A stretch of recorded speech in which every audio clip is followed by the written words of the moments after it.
Hello, beautiful people of the internet. Welcome back to the Games and Culture channel.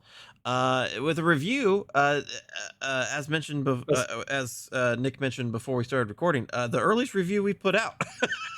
Yeah, like we're this is like right on it because this game wrapped up on Wednesday. Yeah, so if that alone speaks to the quality of this game and how quickly we wanted to talk about it, take that as a first sign.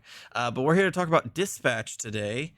Um, And if you're a fan of this channel, you probably saw our coverage of the Game Awards where it was announced last year, and both of us were very intrigued by it right out of the gate. But both of us have had our expectations blown completely out of the water by this Everyone's has. game. Yeah, everybody says, yeah, for sure, including the people that were in it. Because if you've watched Moist Critical or Jacksepticeye's gameplay of it, even they are surprised at how good this game was, and they were in it. hmm um, we all thought like Expedition 33, and you still could.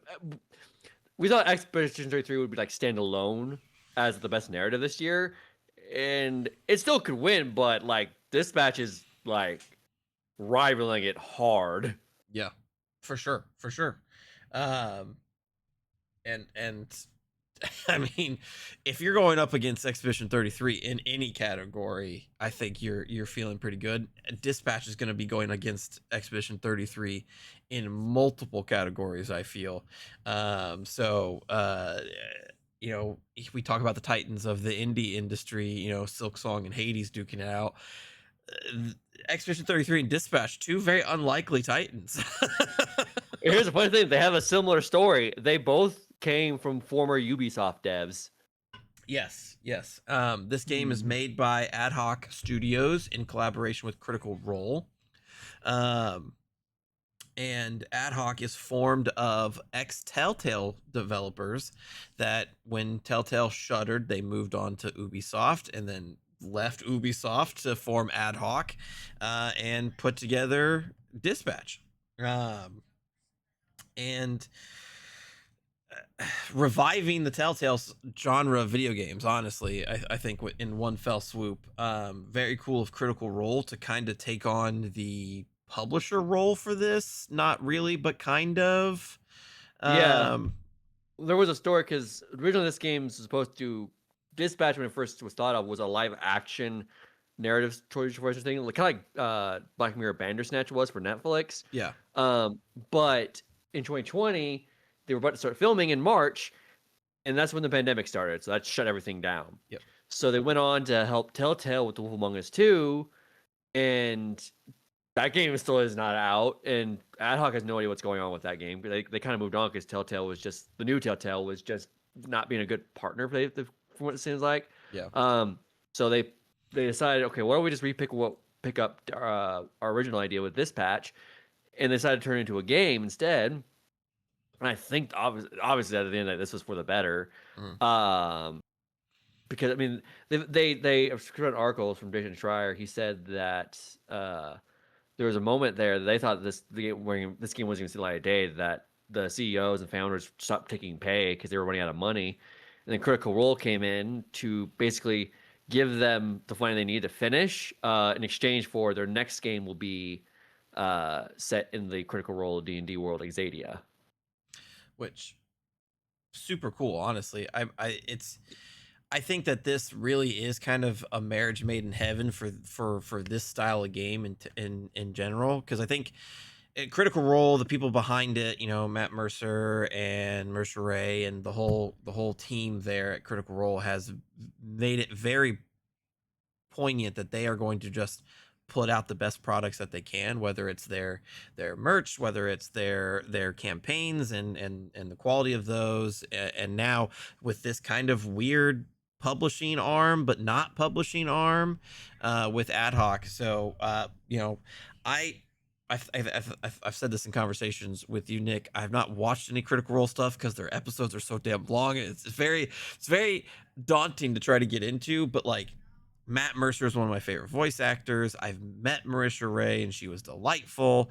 And so like I still like feel comfortable supporting these people because I know that they're putting out great stuff. So, and Dispatch is just the next in the line of that.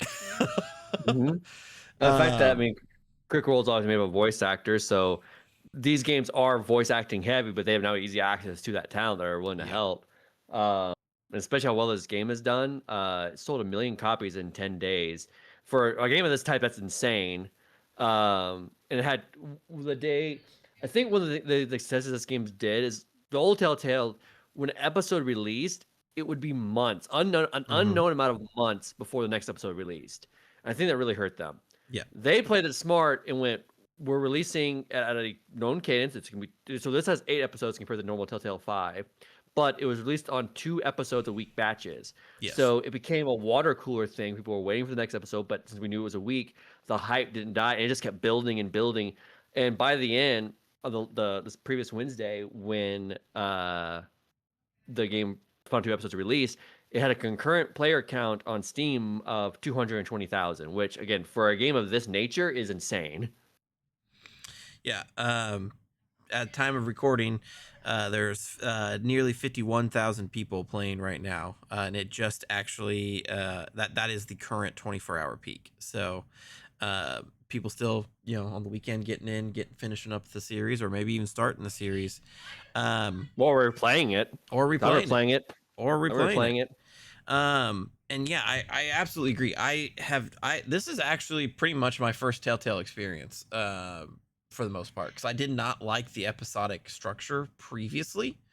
But this has been wonderful. I played a couple. It's each episode roughly takes about an hour to an hour and 20 minutes. I was able to finish episode 7 on a break at lunch, at work. And so that bite-sized nature plus the weekly release schedule meant that I didn't have to wait long for the next part of the series. And so that change has made me excited for Telltale games in the future of this style. Probably only from Ad Hoc, to be honest, but hopefully I somebody mean, else does it too. new Telltale ain't putting out crap. So I mean, this is my first Telltale. I did like the Telltale games, and I played most of them. There's a few I did, a couple like one or two I didn't play, but I did really enjoy those games. When they closed, I was very sad.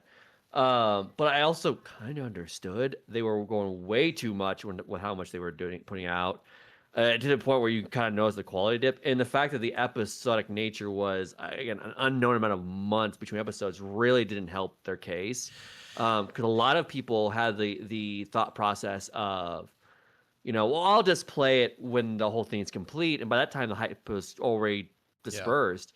There's many times I got to the final episode and I was like, oh shit, that came out, and it was like already like 2-3 weeks after the thing was over. I was on top of this every week Yep. when it started because the pacing was great. So I really think the strategy they went with is the healthiest for them, and I'm glad to see the genre is still alive. And I think also a slight against Telltale was just how many licensed properties they had. Like, you're immediately segmenting yourself from an audience because you're only targeting that one specific fan base of that IP. Like, there's a Game of Thrones Telltale games. I've not read or watched any Game of Thrones. I'm not gonna pick that game up. Those Uh, I didn't play that one, or the Minecraft one they made. Uh, and are but you yeah, fans of Game of Thrones and Minecraft? nope. Bingo.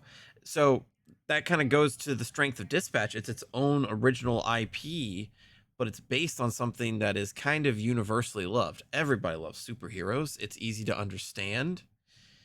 And instead of doing a Marvel one, they chose to do their own thing, show off their own creativity, and that allows them to also put their own spin on things. I don't think you could tell this story in a Marvel universe. No. Uh, and one thing I actually like is on the superhero thing. You know how difficult it is to create though a new superhero Yes. like IP. Because I mean, with Marvel and DC and in the other places like the Invincible stuff, it is a crowded genre. But to create one that this good that people are just already in love with, that I mean, I want fucking merch. Like I want more merch than they already have on pre-order right now. Yeah, I Like pre-ordered that Malevola shirt. I wanted to get the mug.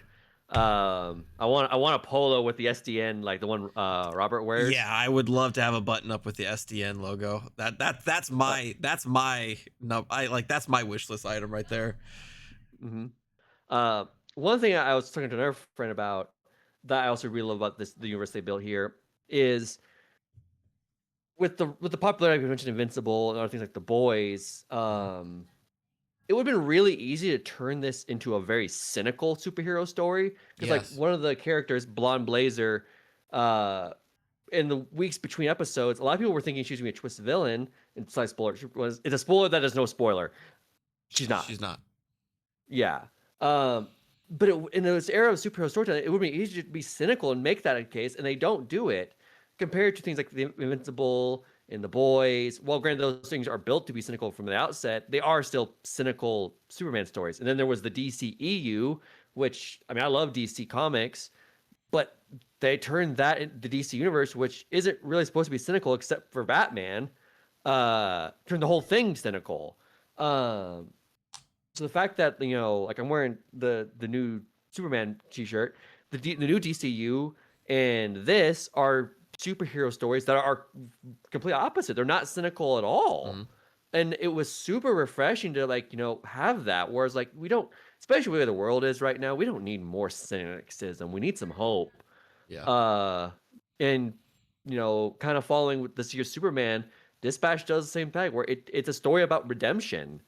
Uh, Yeah. so I mean, I hats off to them for doing that. Like I genuinely uh haven't felt this way about a game story. Like we're almost to the point where like it's like become like a new homeless obsession since Persona 5. Like I mean I love Expedition 3 story, but like it's almost like when I finished Expedition 3, I was like, okay, I was satisfied and I was willing to walk away. Yeah. This I'm like, no, I want to stay in this universe. I want more. I desperately want more.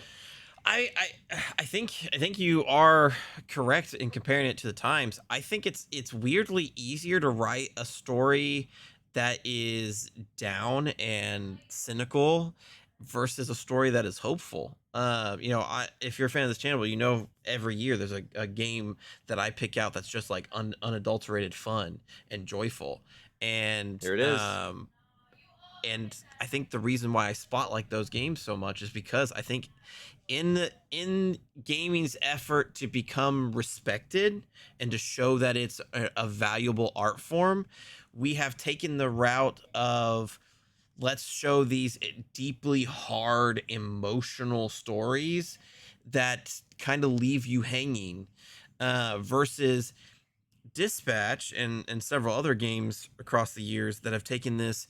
Well, no, art can be pain, but art doesn't have to be pain. Like Dispatch still tells a very deeply emotional story, but does it with that hopeful spin of, yeah, this sucks now, but it's not going to suck later. I mean, the central character is Robert Mecha Man, who does not become Mecha for anymore. Like he gets his suit destroyed, and so instead of being down and out, he takes up an opportunity to help the next generation of heroes and move forward with with a different kind of heroism. And so like I do love Expedition 33, and its story is deeply emotional and one that I have a profound connection to, in now that I'm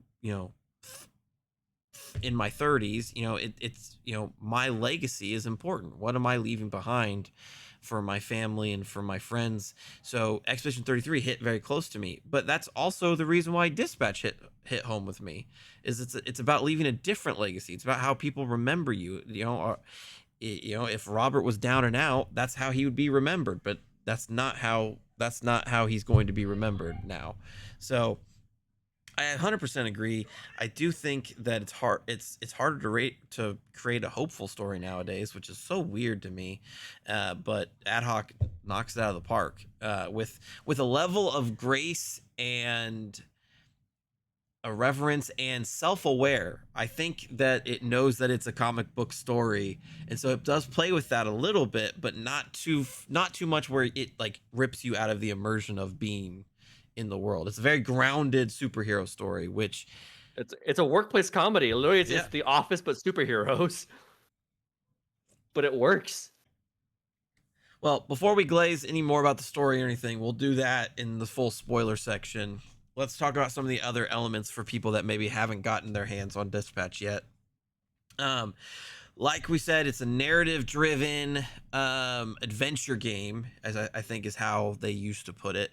Gameplay is very, very light. This you'll be mostly watching things happen and choosing reactions to those things as you play as Robert, aka Mecha Man. Um, Not to say that it's the only gameplay type. You're not just choosing sassy remarks and doing quick time events, because you don't even have to do the quick time events. You can turn those off. Um, which is nice. I didn't do it for my first playthrough. I think for my follow-up playthroughs, I probably will turn those off just so I can be in the moment. But um, there's actually the dispatch gameplay where you are sending your Z teamers, this ragtag group of ex-villains who are trying to be on the straight and narrow, and you're sending them to jobs as people call into the SDN, which is basically like cops but superheroes, like what you call them for your whatever your needs are. People people ask for their cats to be brought out of trees. There's one mission where you had to send somebody on a coffee run, which I thought was very funny. And then there's also your normal superhero stuff. Somebody breaks into a bank, or there's a washed up kaiju on the beach that you can either kill or tame. um and Or so adopt. or adopt, yes, yes, or adopt. And so it's your mission is to send the best heroes for the job to get the job done. But if you send too many, you may have too few for the next jobs, because the jobs come in all the time, and after your heroes finish a job, they have to rest for a period of time before being able to go back in. So it's very strategic. If you like kind of like management games, I'm thinking like City Skylines, stuff like that, you probably will jive with the gameplay part of Dispatch. I mean, it's serviceable. There's not much to say about it. I do think that Ad Hoc was very good about interweaving some comedy moments and some like Oh yeah. serious stuff into these dispatch sections to keep you on your toes. Um, There's also some RPG elements here where you can raise your Z teamers' stats, and they get certain abilities unlocked as well that kind of help you out. It ends up being quite strategic towards the very end of the game, which is very, very nice. But like I said, not too much to speak of on the gameplay route. No, I definitely these. do think they did a lot more interesting stuff than some previous games in the Telltale Yeah, no, line. I definitely agree. This has probably the best gameplay out of a Telltale game, but we're kind of still using that word a little loosely. Um, there is no like walking around like point and clicking segment like Telltale games does, but I rather have the dispatching mini game, like, well, I call it mini game, but you know what I mean. Segments like we have in this, where it feels unique to this world Yes. versus just walking around and clicking things. So and Um, so on that front, some of the developers did an interview with the Friends Per Second podcast and said that they did originally have the walking segments in, like you could roam around the SDN office, but they said that it cut the gameplay pacing down to a grinding halt, and they didn't want that, so they took it out. So kudos to Ad Hoc for not over bloating this thing and realizing when something's not working, don't ship it. Just yeah, you sometimes know less is more. exactly. Uh, But yeah, I thought that was part of the thing, and they do a good job of. I kind of wish there was like an endless mode or something of that nature, where even Mm, after the main game's done, you can kind of just keep playing, because it's actually kind of addicting to an yeah. extent. Um, I like genuinely enjoyed my time with the dispatching thing. Like I said, like you said, I'd like there to be kind of an endless mode with you have the full gambit of heroes at your disposal, and they just keep throwing stuff at you, because it's pretty fun. It's pretty fun. yeah, no, yeah, I definitely. I mean, obviously the main draw this thing into the story, which is we were glazing it a minute ago, and yeah, and we're gonna glaze it some more when we get into spoilers. But yeah, no, this game is immaculate when it comes to that. The Game Awards we're recording this on a Saturday. The Game Awards nominees will be unveiled this Monday, the following Monday Mhm. from this recording. And I generally hope it will get, at the very least, a best narrative and best performance nominations, because yeah, the writing and the voice acting in this game are the Yes. star of the show, and they knock it out of the park. Yeah. Well, I mean, on that subject, let's talk a little bit about performances. There's not a bad one in the house. No, Aaron Paul as Robert, fucking kills it. Just absolutely fucking kills it. Um, I really love all of his performances, whether he's sarcastic Robert or there's an emotion scene going on. Aaron Paul just absolutely destroys this role. Um, and I don't want to say he steals every scene because like that's not really who Robert is, but like some of his line deliveries are just so good. I love his stoic sarcasm. Yeah, I fucking love that type of sarcasm. yeah. Other notable performances: Moist Critical, aka Charlie, as Sonar, fucking deadpan bat guy, and he just nails it. I like Mhm. so. Um, a light spoiler: you have to make a decision between two heroes, and one of them's Sonar. And I was like, I'm not cutting Sonar. I'm not No. cutting Charlie. No, man's the goat. Man's the goat. Like, I think this is like his first like major like acting role like this, and he Yeah, kills it. There's other ones like Jacksepticeye, who I don't think this is his first, but he does really well with his yeah. role too. Alana Um, Pierce as Malevola. She doesn't get as much screen time as some of the other Z teamers, but every time she talks, it's something funny, and incredible there. I think it's Laura Bailey as Invisigal, correct? yeah, Laura Bailey Mescal, which I would say she's probably like the standout of this. Which I mean, yeah, Laura Bailey kills a role. Like, okay, another news fork found in kitchen type of thing. Yeah, Yeah. yeah. Um, and then I think my favorite performance personally is Flambe. I got to get the actor's name. I think oh my god, he went so hard when he didn't really need to go that hard. Uh, um, Lance Canstopoulos. Canstopoulos. I'm sorry if I have ruined that. That sounds very Greek. Lance Canstopoulos fucking crushed the role. Fucking crushed the role. I cannot. He ate up like if I had to pick somebody that steals the scene that he's in, it's probably Flambe. His karaoke in episode I believe it was 4, Five. It was five. 5. Yeah. Oh my fucking god.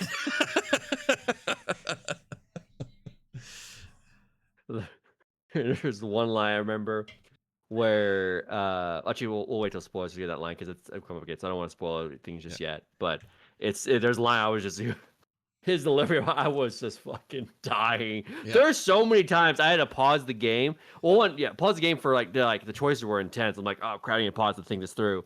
But all those times I had to pause the game because I was just dying laughing. If I didn't pause it, I would Yeah. have no idea what's going on. If I can say one that this is the most well-written game I think I've played all this year for sure. Maybe in the last 2 or 3 years. Like there were multiple times where I was genuinely cracking up at the writing. Borderlands wishes it still had writing like this. Let me tell you. So last thing that we'll hit on before we get into spoiler territory, I think it's just going to be the visuals. And again, another area where Dispatch just knocks it out of the park. It's this like just really solid, just superhero animation. It's not too anime, it's not too western. It falls kind of in No, between. it's a very nice blend of the two. Yeah. So All of I the think it's action visual. scenes are really great and well choreographed. Yeah, Yeah, wow. I do think it's probably like the best looking like against even like Telltale games, like the best looking one. Mhm. Yeah, for sure. So yeah, no, it's definitely yeah, it looks phenomenal. Yeah. And I think my favorite part is, and this is something that's really hard to do in animation, I feel like, is the lighting in this game is incredible. Mhm. There's Oh so many yeah, scenes that are well framed with like street lamps or whatever. I think about even in the first episode, Robert and Blonde Blazer sitting on the billboard. billboard, yeah, and it's so just it like the lighting makes it kind of like romantic and kind of like just like hopeful after because this happens in episode one. It happens after some major stuff, so it's just like the lighting in this game is just so good. They took every they just thought of everything. They just thought of everything and Mhm. executed on everything. I mean, this is very much a passion project from what we read, you know, and you can feel it every step of the way. Yeah, every step of the way. So we'll go ahead and score it because we're gonna talk about our choices that we made in the game and recap the story and talk about things that we liked. There's not gonna be really anything that we didn't like. No, but Spoiler for the it's yeah, but it's going to be heavy spoilers because it's a game about a narrative-driven game. There's no way to not do yeah. spoilers. So we'll do our scores and then get into the fun stuff. Yeah, so Nick, what are you giving Dispatch? Said I genuinely fell in love with this game. Um, you know, we mentioned when we watched it saw the real so I was into it. I'm like, oh, cool, one of these games again. And I also kind of forgot it was coming out. And then you reminded me. And I'm like, oh Mhm. shit, yeah, I'll get it. Um, and I'm so glad I did. I mean, the only criticism, I'm going to use that term very loosely, is, the early episodes made me feel a tad short, but it honestly just because I want more. Like I still after being all episode, I think episodes is a normal length. The final episode is like 2 hours. Yeah. Um, it it's I'm still just want more. So like that's a good problem to have. I've played these games the death. I love these games, and I generally think I haven't done my top 10 video games of all time list there, but I think this game has a shot to be in there, Mhm. like genuinely be in there. I'm don't know if I ever given a score to a game before, but I'm gonna give it a 10. I don't For- think we have for- done perfect scores yet. I don't think I don't. You may have, but I don't know, but I don't think I have. I I know don't I think don't. I have either.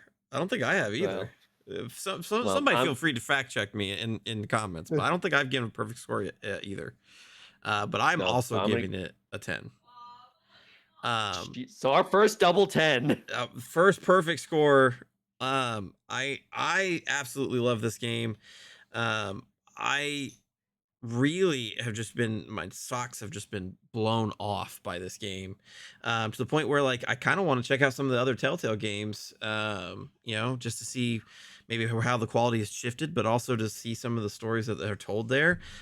But all well full knowing well that's not going to compare to Dispatch. I mean, I love superheroes. You said you're in a Superman shirt. It's funny that you say that because I am in a Daredevil shirt today. So um so I love superheroes. Superheroes are a huge part of my life. I mean, Miles Morales sitting right here, hoodie, Spider-Man blanket right here too. Um, and so to do, like you said, to do new superheroes is a tough thing. To do new superheroes well is another tough thing. And then to do new superheroes this well just seems impossible because Marvel and DC can't even do their superheroes this well. Um, I I absolutely resonate with Robert as a character, and it's just so well written. Like it's been a while since I've like full belly laughed at something that a video game has said, or Yeah. or felt deeply emotional when like really hard stuff happens, and that's like because the game wanted me to feel that way and succeeded in making me feel that way. So 10 across the board. Oh I yeah. love this game. Shame it came out the same year as as Expedition 33. But look I forward to mean, the fight between them. oh yeah. I mean, it's the. I was talking to some friends, and I guess we'll discuss in our podcast later. but it's the game of the year race is gonna be full of double A's and indies. Yeah. Like, well, I think we're at the point now we generally might just only get one obligatory Sony game and one obligatory Nintendo game, and the rest are Yeah. indies and double A's. Literally, I think it's Ghost of Yote, Donkey Kong, and then the 4 others are going to be indies and double A's. So, yeah, it's Yeah. a tight race for this year. I feel real bad for Blueprints, as we've said multiple times on this show. But yeah, I mean, this is the future of gaming, and thank God there are some people that are just so passionate and so creative. Right. To the point where you I sent will. me I you will. s- you sent me an article that said that Dispatch didn't use any AI because creative people don't use AI, and it's like, fuck yeah. It's I was hoping as a back kind of a year ago when we saw this for the time I had my hopes, but I also kind of had them in check, like hopefully this works. I mean, again, clearly we just gave it a double 10 first ever time in our show.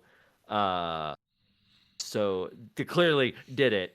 Yeah. So yeah, next whenever they announce, because I'm pretty sure they say I want a season 2 of this game so bad. Yes. Like, I mean, they've already talked they want to do it, but they did say the next game has to be the Exadia game, which okay, that's fine.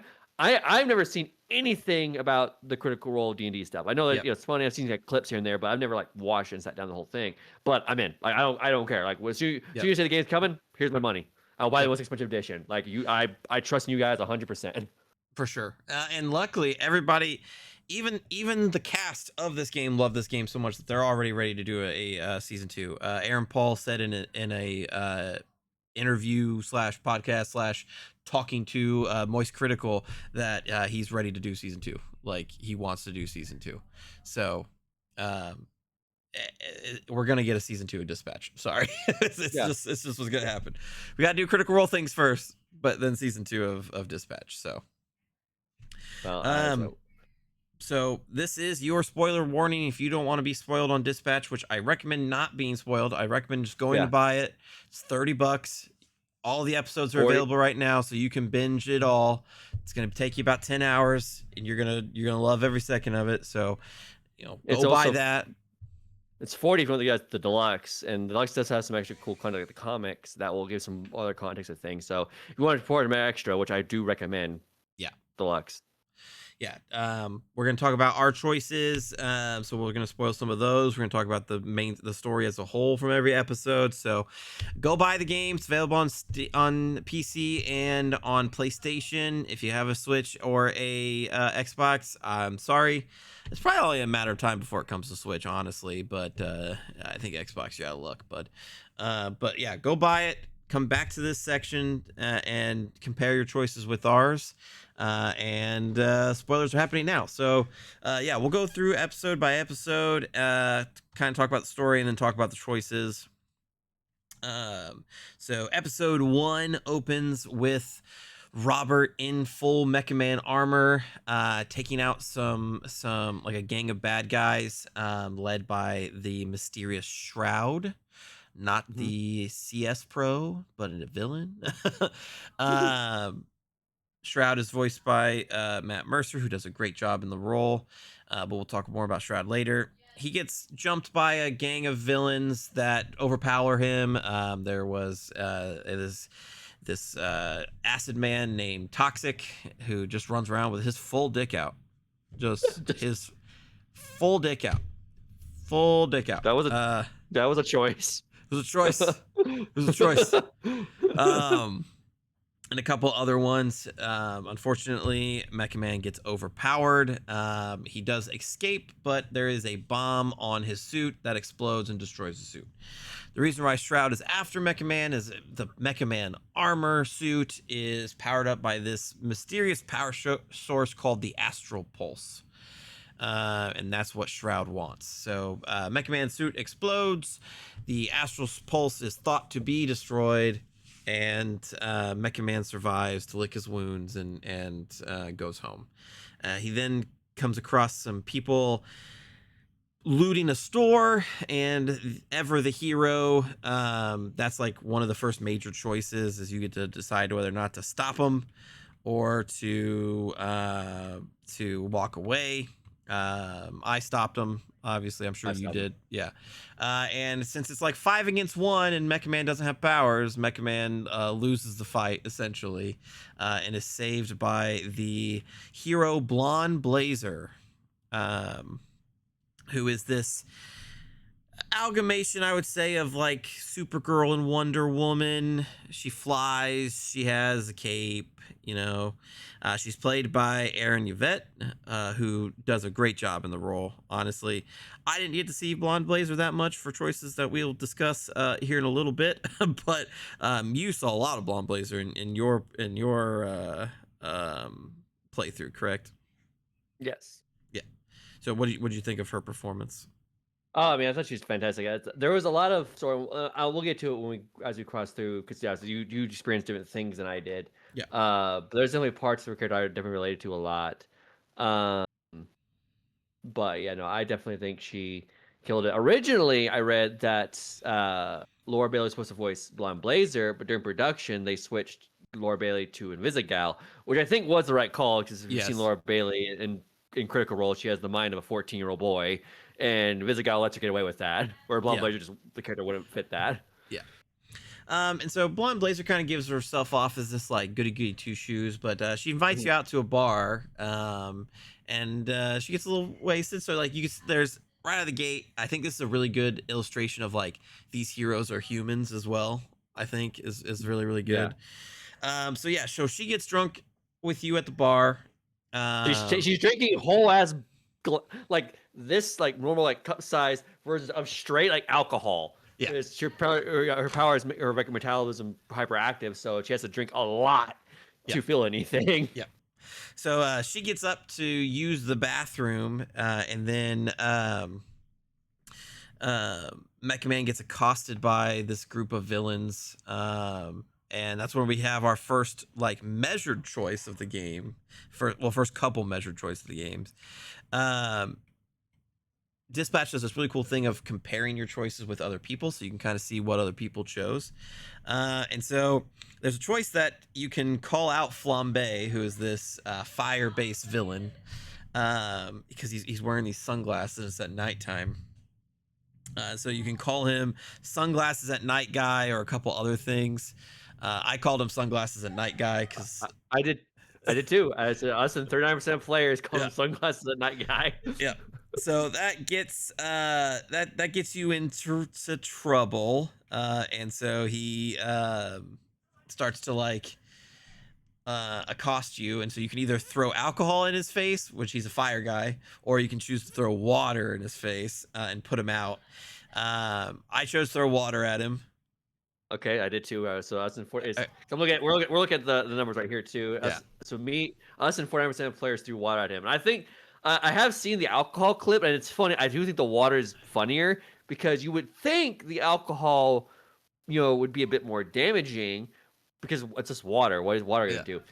But in in the clip, what happens is it puts out the fire. He's just kind of like, okay, I'm about to punch you. He slips in the water and falls face first into the bar and yeah. loses a tooth. Loses his front teeth, and that tooth is gone for the entirety of the game.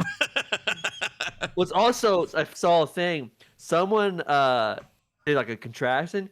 A lot of times, if you listen closely to Flambe, if you compare like if you chose the alcohol path, because all that happens in the alcohol path is his eyebrows get burned off.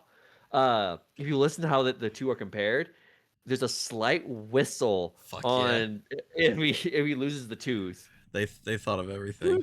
They thought of everything.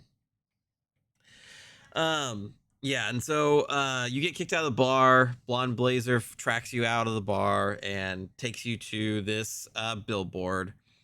And it's very romantic, and honestly, Blonde Blazer's kind of putting the moves on Robert a little bit.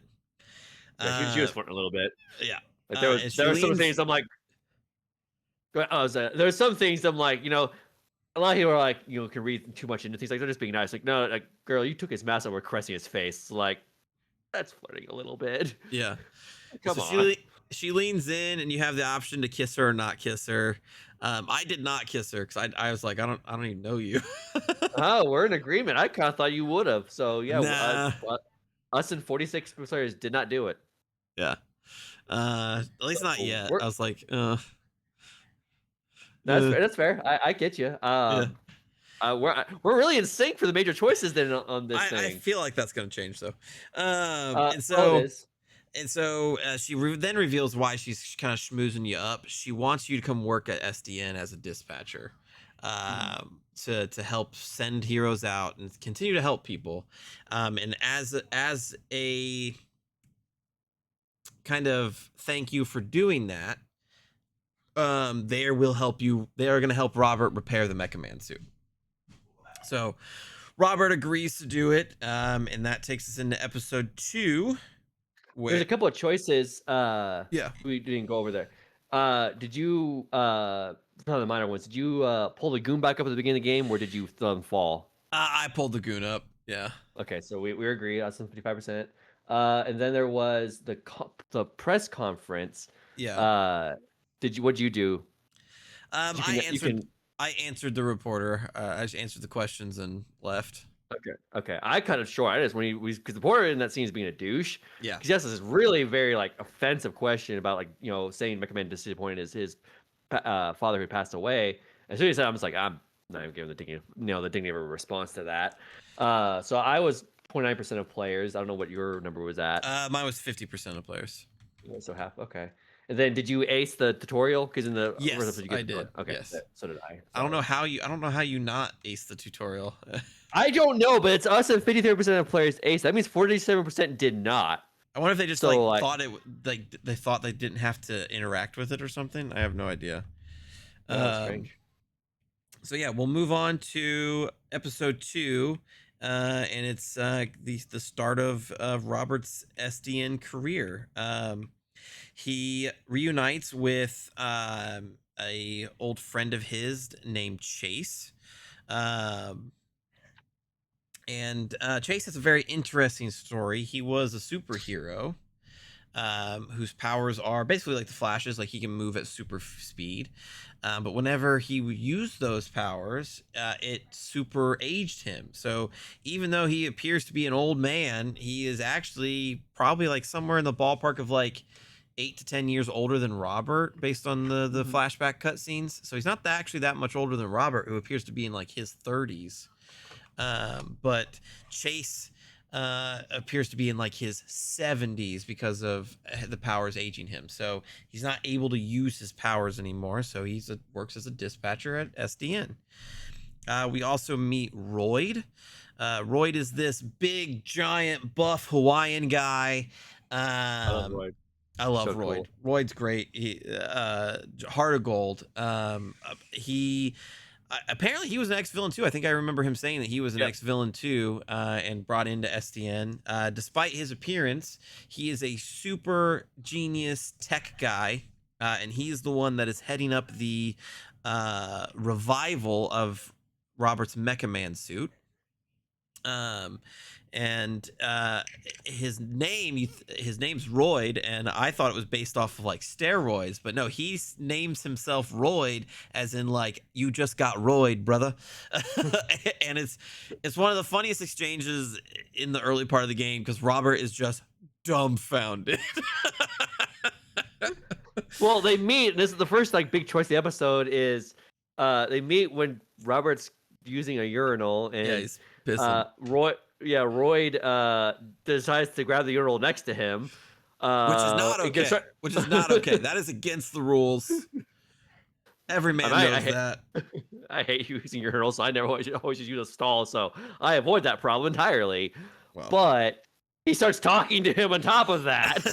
So it's just like, what the fuck? So not only does he, go the one next to him, or doing that, he starts having a full-on conversation. And he, while you're both pissing, he does the bro fist thing. I did bro. I was a I'm like, why are you doing this? But like, I can't not bro fist him. Yeah, I absolutely bro fist him, and it sounds like everybody did. 93% of players bro fisted him. And yeah, how could you not? He's got a heart of gold. And he's a great character, a really, really great friend to Robert when Robert needs a friend for sure. So then we move into kind of a meeting with Blonde Blazer where she kind of reveals kind of what Robert will be doing. He will be dispatching for uh the Z Team, which is this ragtag group of villains that are part of Project Phoenix. So it's basically like Suicide Squad or the Thunderbolts. It's villains that are deciding to be heroes. Um, and um, yeah, so you dispatch them a couple times. Things don't go well. They all are very much so not a They're not a cohesive unit at all. They're dicks to each other and to you. yes, and to you. Yep. And so you you get put into a boardroom with them basically, um and are just like, this is, we gotta clean this up, somebody's gonna get cut, because they reveal That was that the episode 3. Because episode 3. We're in oh, episode 2 that's right, yeah, you're right. Yeah, so Chase the entire time's like, yeah, this is not gonna go well, and you're like, and Robert's like, yeah, we're gonna try. And so you send out people to do the jobs. And in the last job, Invisigal goes after this villain. Thief I can't, that huh? who's Thunderstruck, because I'm Yeah, playing it, so yeah, yeah, Thunderstruck is what his name Thunderstruck. was. Who's stealing? Who's like, he's like the Shocker. He's like Shocker from Yeah. Marvel Comics. He's stealing some gems. She infiltrates by herself. Invisigal. She can turn invisible. That's her powers. We probably should go through each individual member and what they do. But we can get to that. And you, Robert, with the help of hacking and kind of just general hero knowledge, helps her kind of not really thwart him off, but kind of thwart him off, disarms him, and then the shop manager grabs one of the guns and almost kills himself.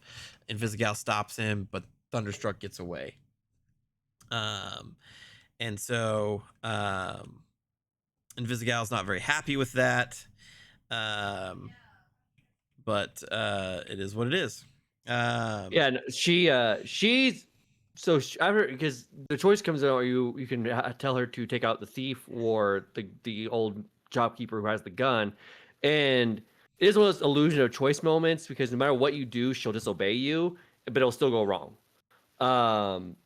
But she thinks everything's okay because the perp gets away and the old man gets injured, but she thinks, well, she didn't she stopped him from stealing anything more, so she thinks it's okay. And Roberts is not okay with this. Robert thinks that the mission was a failure.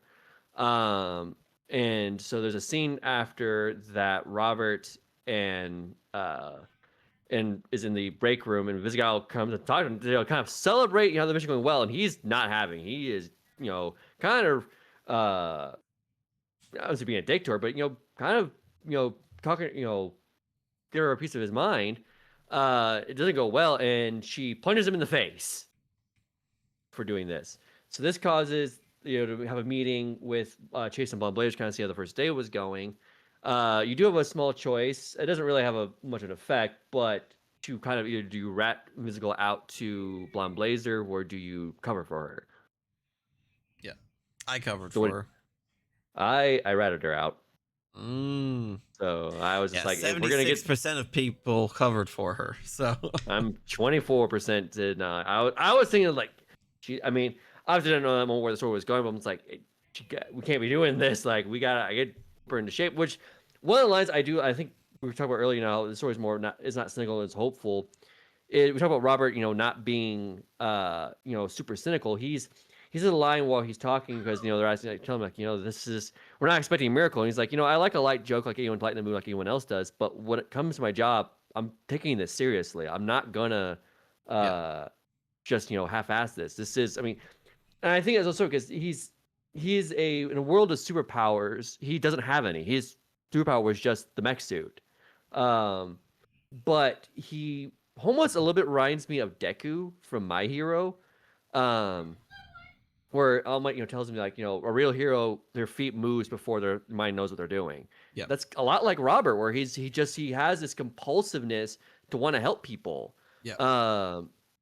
and that what drives him. And even though the fact that okay, he doesn't have a suit anymore, this helps him still, help people. Yeah, he can't do it himself, but he can help direct others to help people.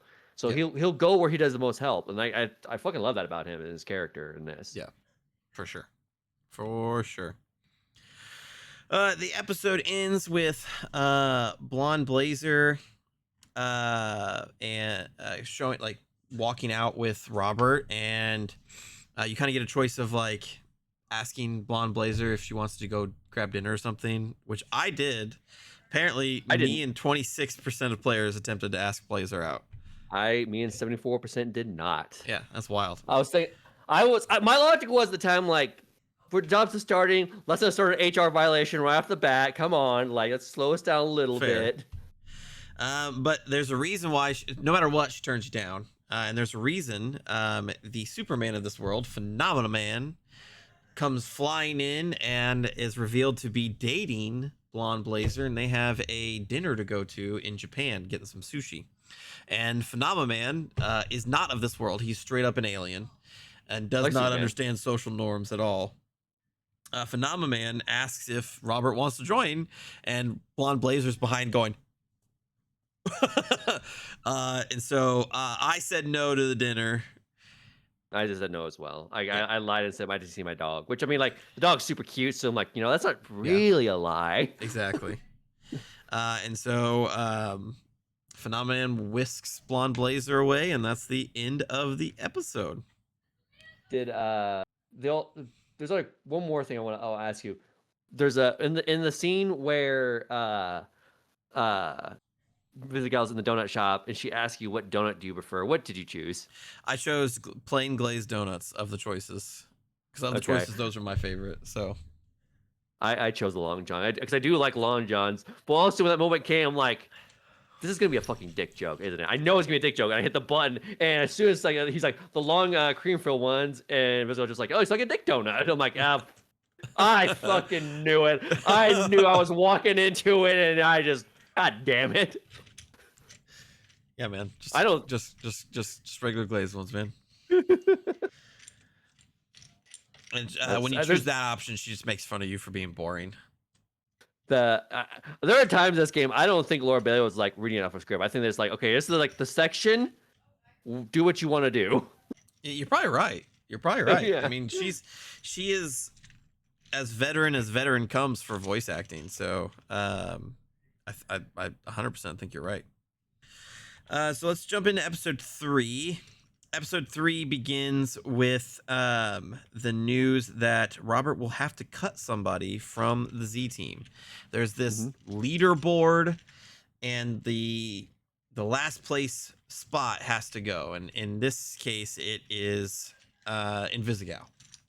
So this episode is about trying to make sure that none of the Z teamers have to go, and so after the first dispatch, things are still not going well. So Robert gets they're sabotaging each other, like in the middle of the dispatch segment. Like, you have to start bailing them out, like trying to stop their sabotages. And it's just like, honestly, it may be one of the hardest dispatch segments of the entire game. There's really no like game over state.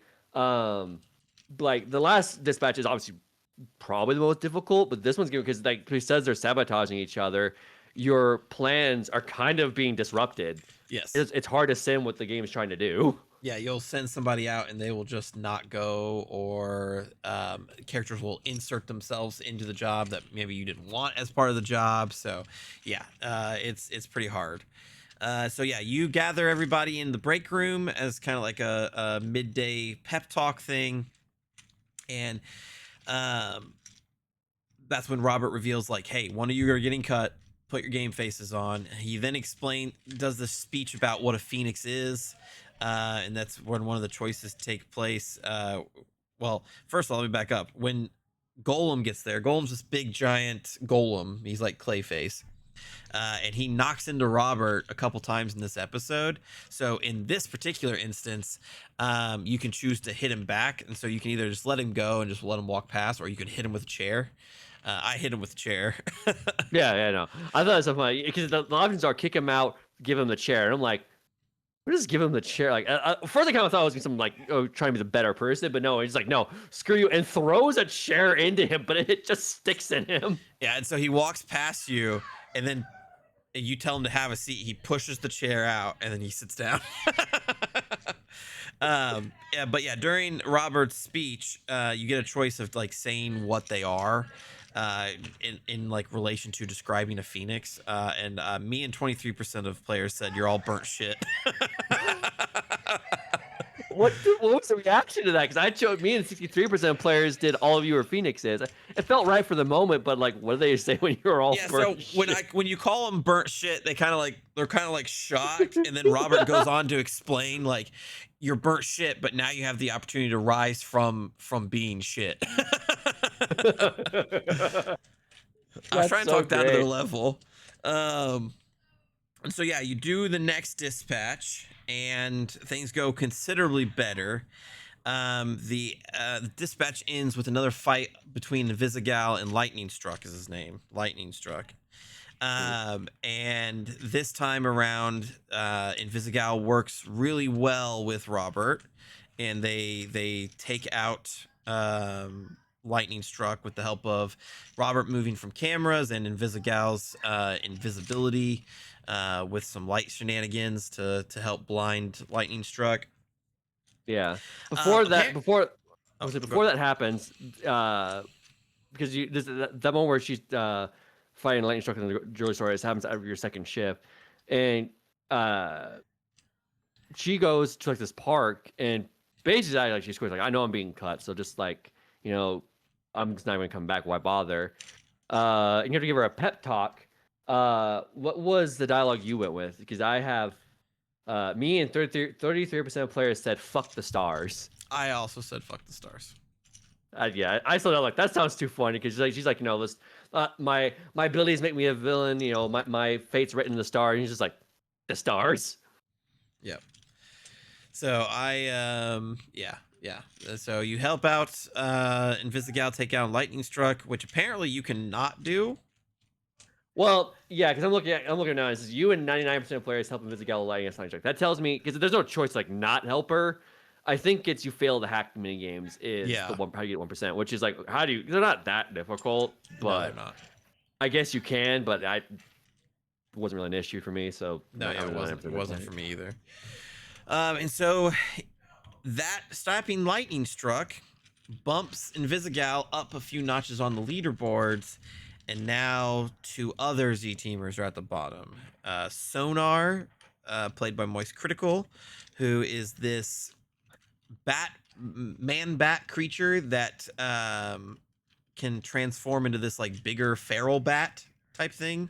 Like it's like Jekyll and Hyde. He's intelligent in one form, monstrous in another form, but always a bat. And Coop, who is this assassin who has wings and can throw out these like blades. And so you have to choose between one of them to cut. I cut Coop. Yeah, I mean, the honestly is I'm looking at numbers there. I did too because us and 64% of players cut Coop from the Z team. It's a little higher than I thought it was going to be, honestly. Because I mean, I would have thought it would have been like 70, 80.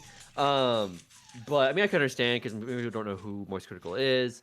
And they just need to like Coop a lot. But I mean, I know who Moist Critical is. I think he kills it in the story. He's just funny to me. And also, the each characters have stats, and his is very good in intelligence, and not many else are as strong as intelligence as he has versus Coop. Yeah. She's really good in combat mobility, but there are other heroes that are good at that too. So I'm like, I need him. I actually need him, and I'd rather have him. So yeah.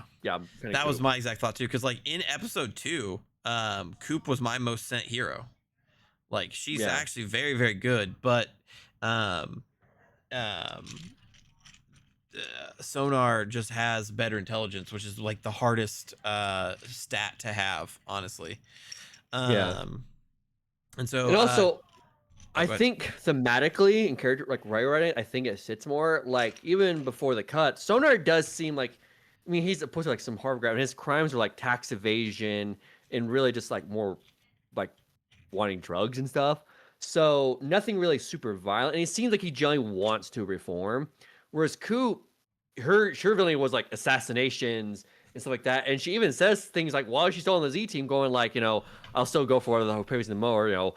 Villains don't, their checks bounce, so I won't do anything for them. And since SDN checks clears on time, I'll protect or kill as they want. So it still seems to me like she's still partly like evil.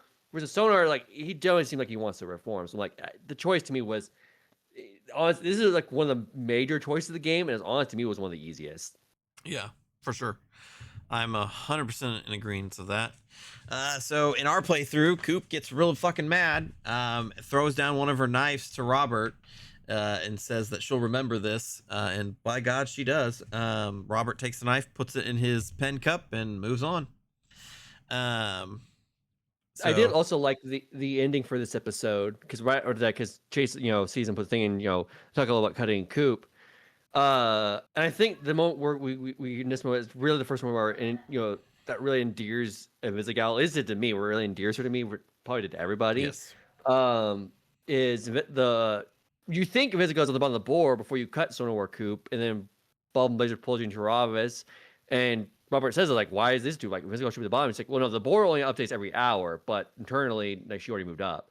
So Invisigal's watching the board, and she sees her move up, and you see her take her phone out and snap a picture of it, which to me showed like she didn't think it was watching her. So that showed that her heart really was trying to do it. Like she has a lot of self-confidence issues and feels bad about herself a lot, but she definitely like is trying. And so it's kind of cute to see that. And then, but she turns around and realizes Robert and Chase are watching her. And then, she comes by and, it's always funny when, I love the dog Beef. Beef now finds a home at SDN because Robert doesn't want to leave him alone in the studio apartment he has every day.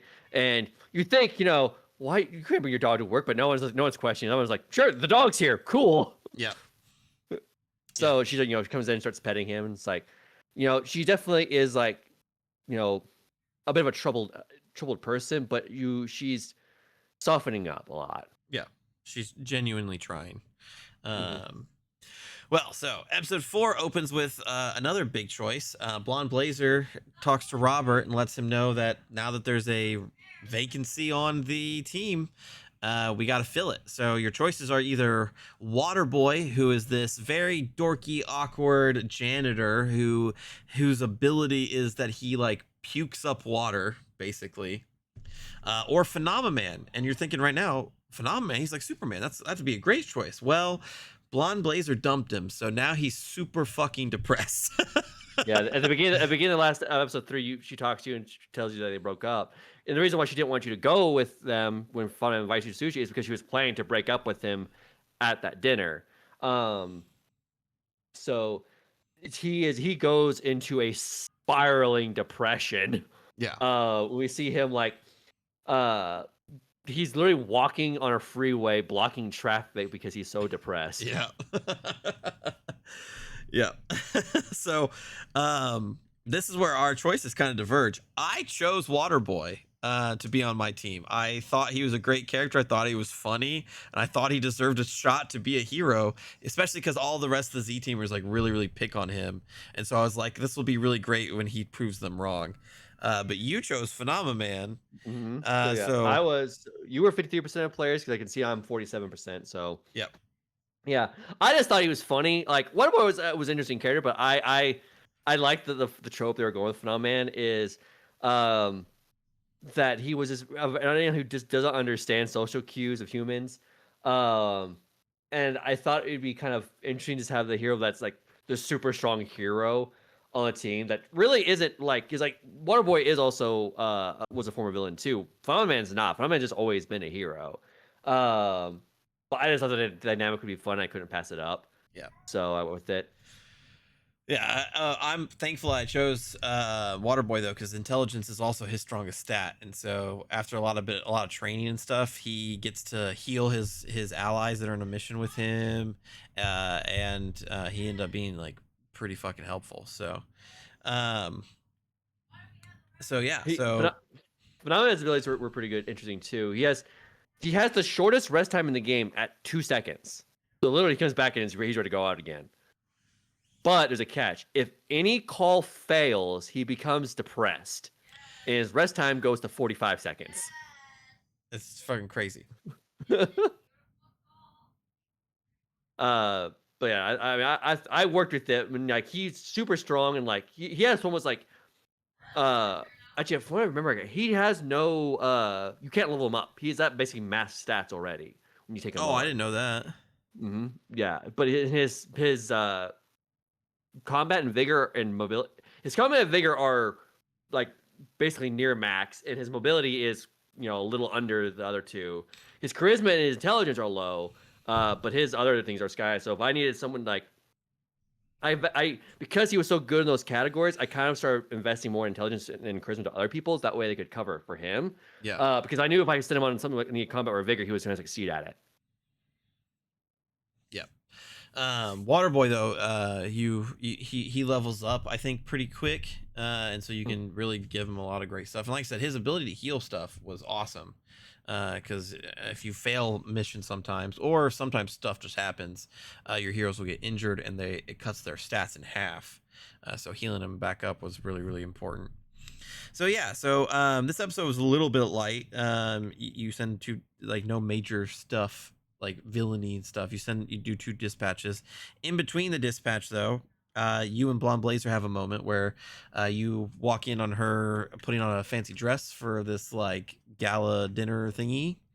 Yeah, well, rewind that because that actually is before that. The in between part is you choosing Waterboy and Phenomenal Man. I literally just put the episode before we started recording.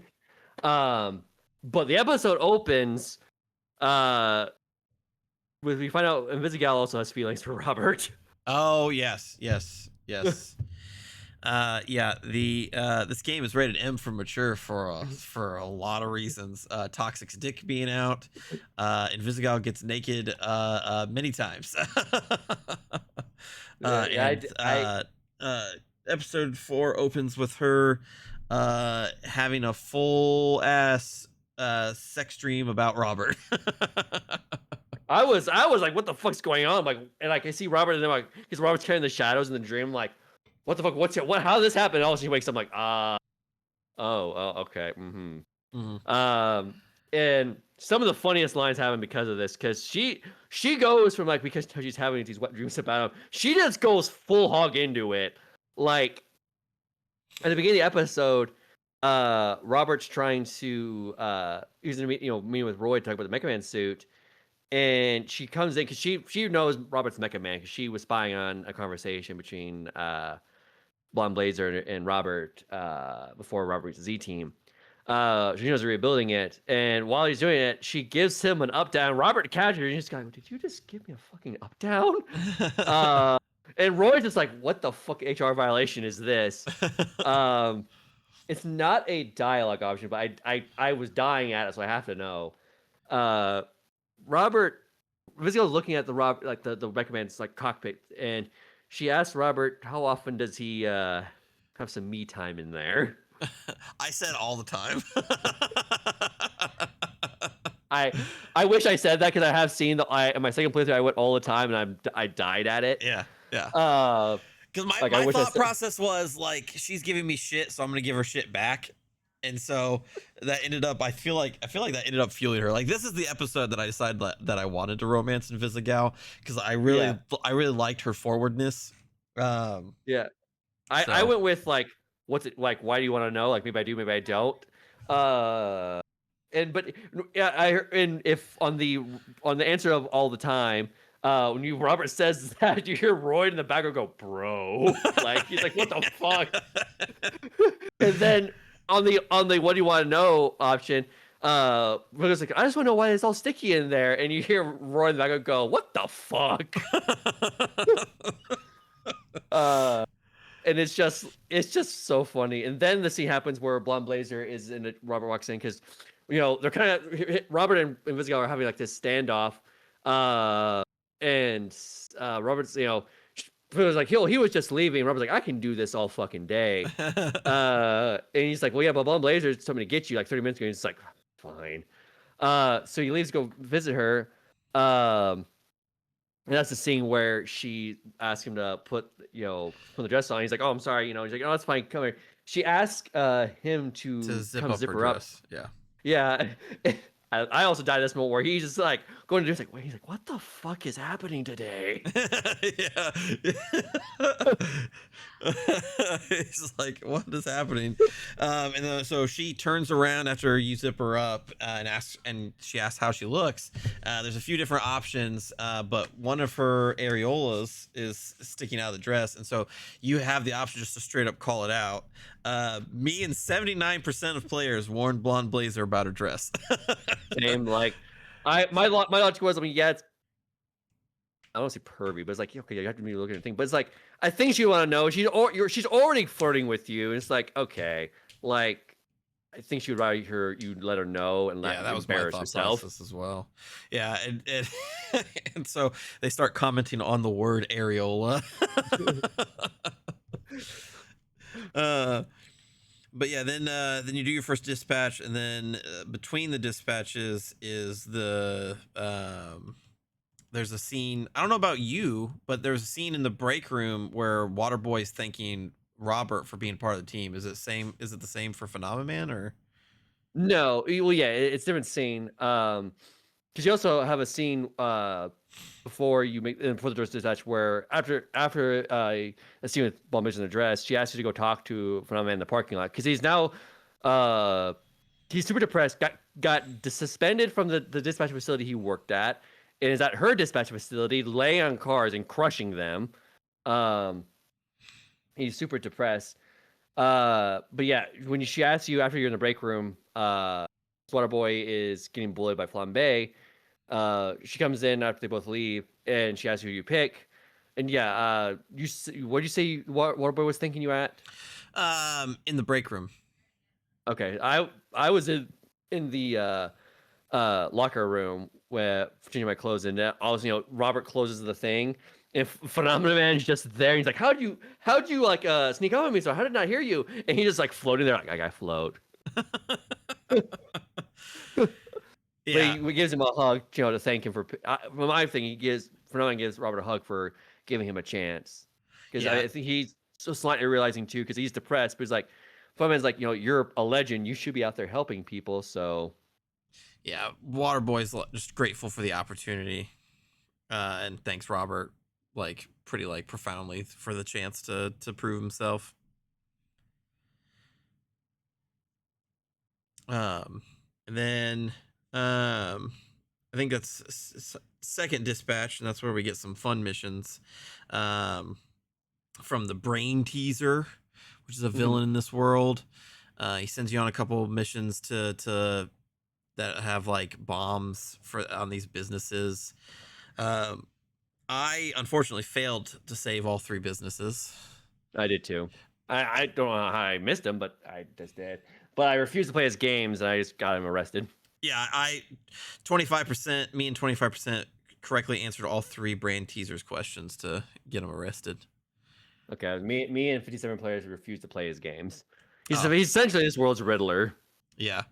I took him in. I did too, but I just didn't play his games to do it. And then there's also the infamous baby kaiju mission. A baby kaiju washes up on the beach, and you send out some heroes to stop it.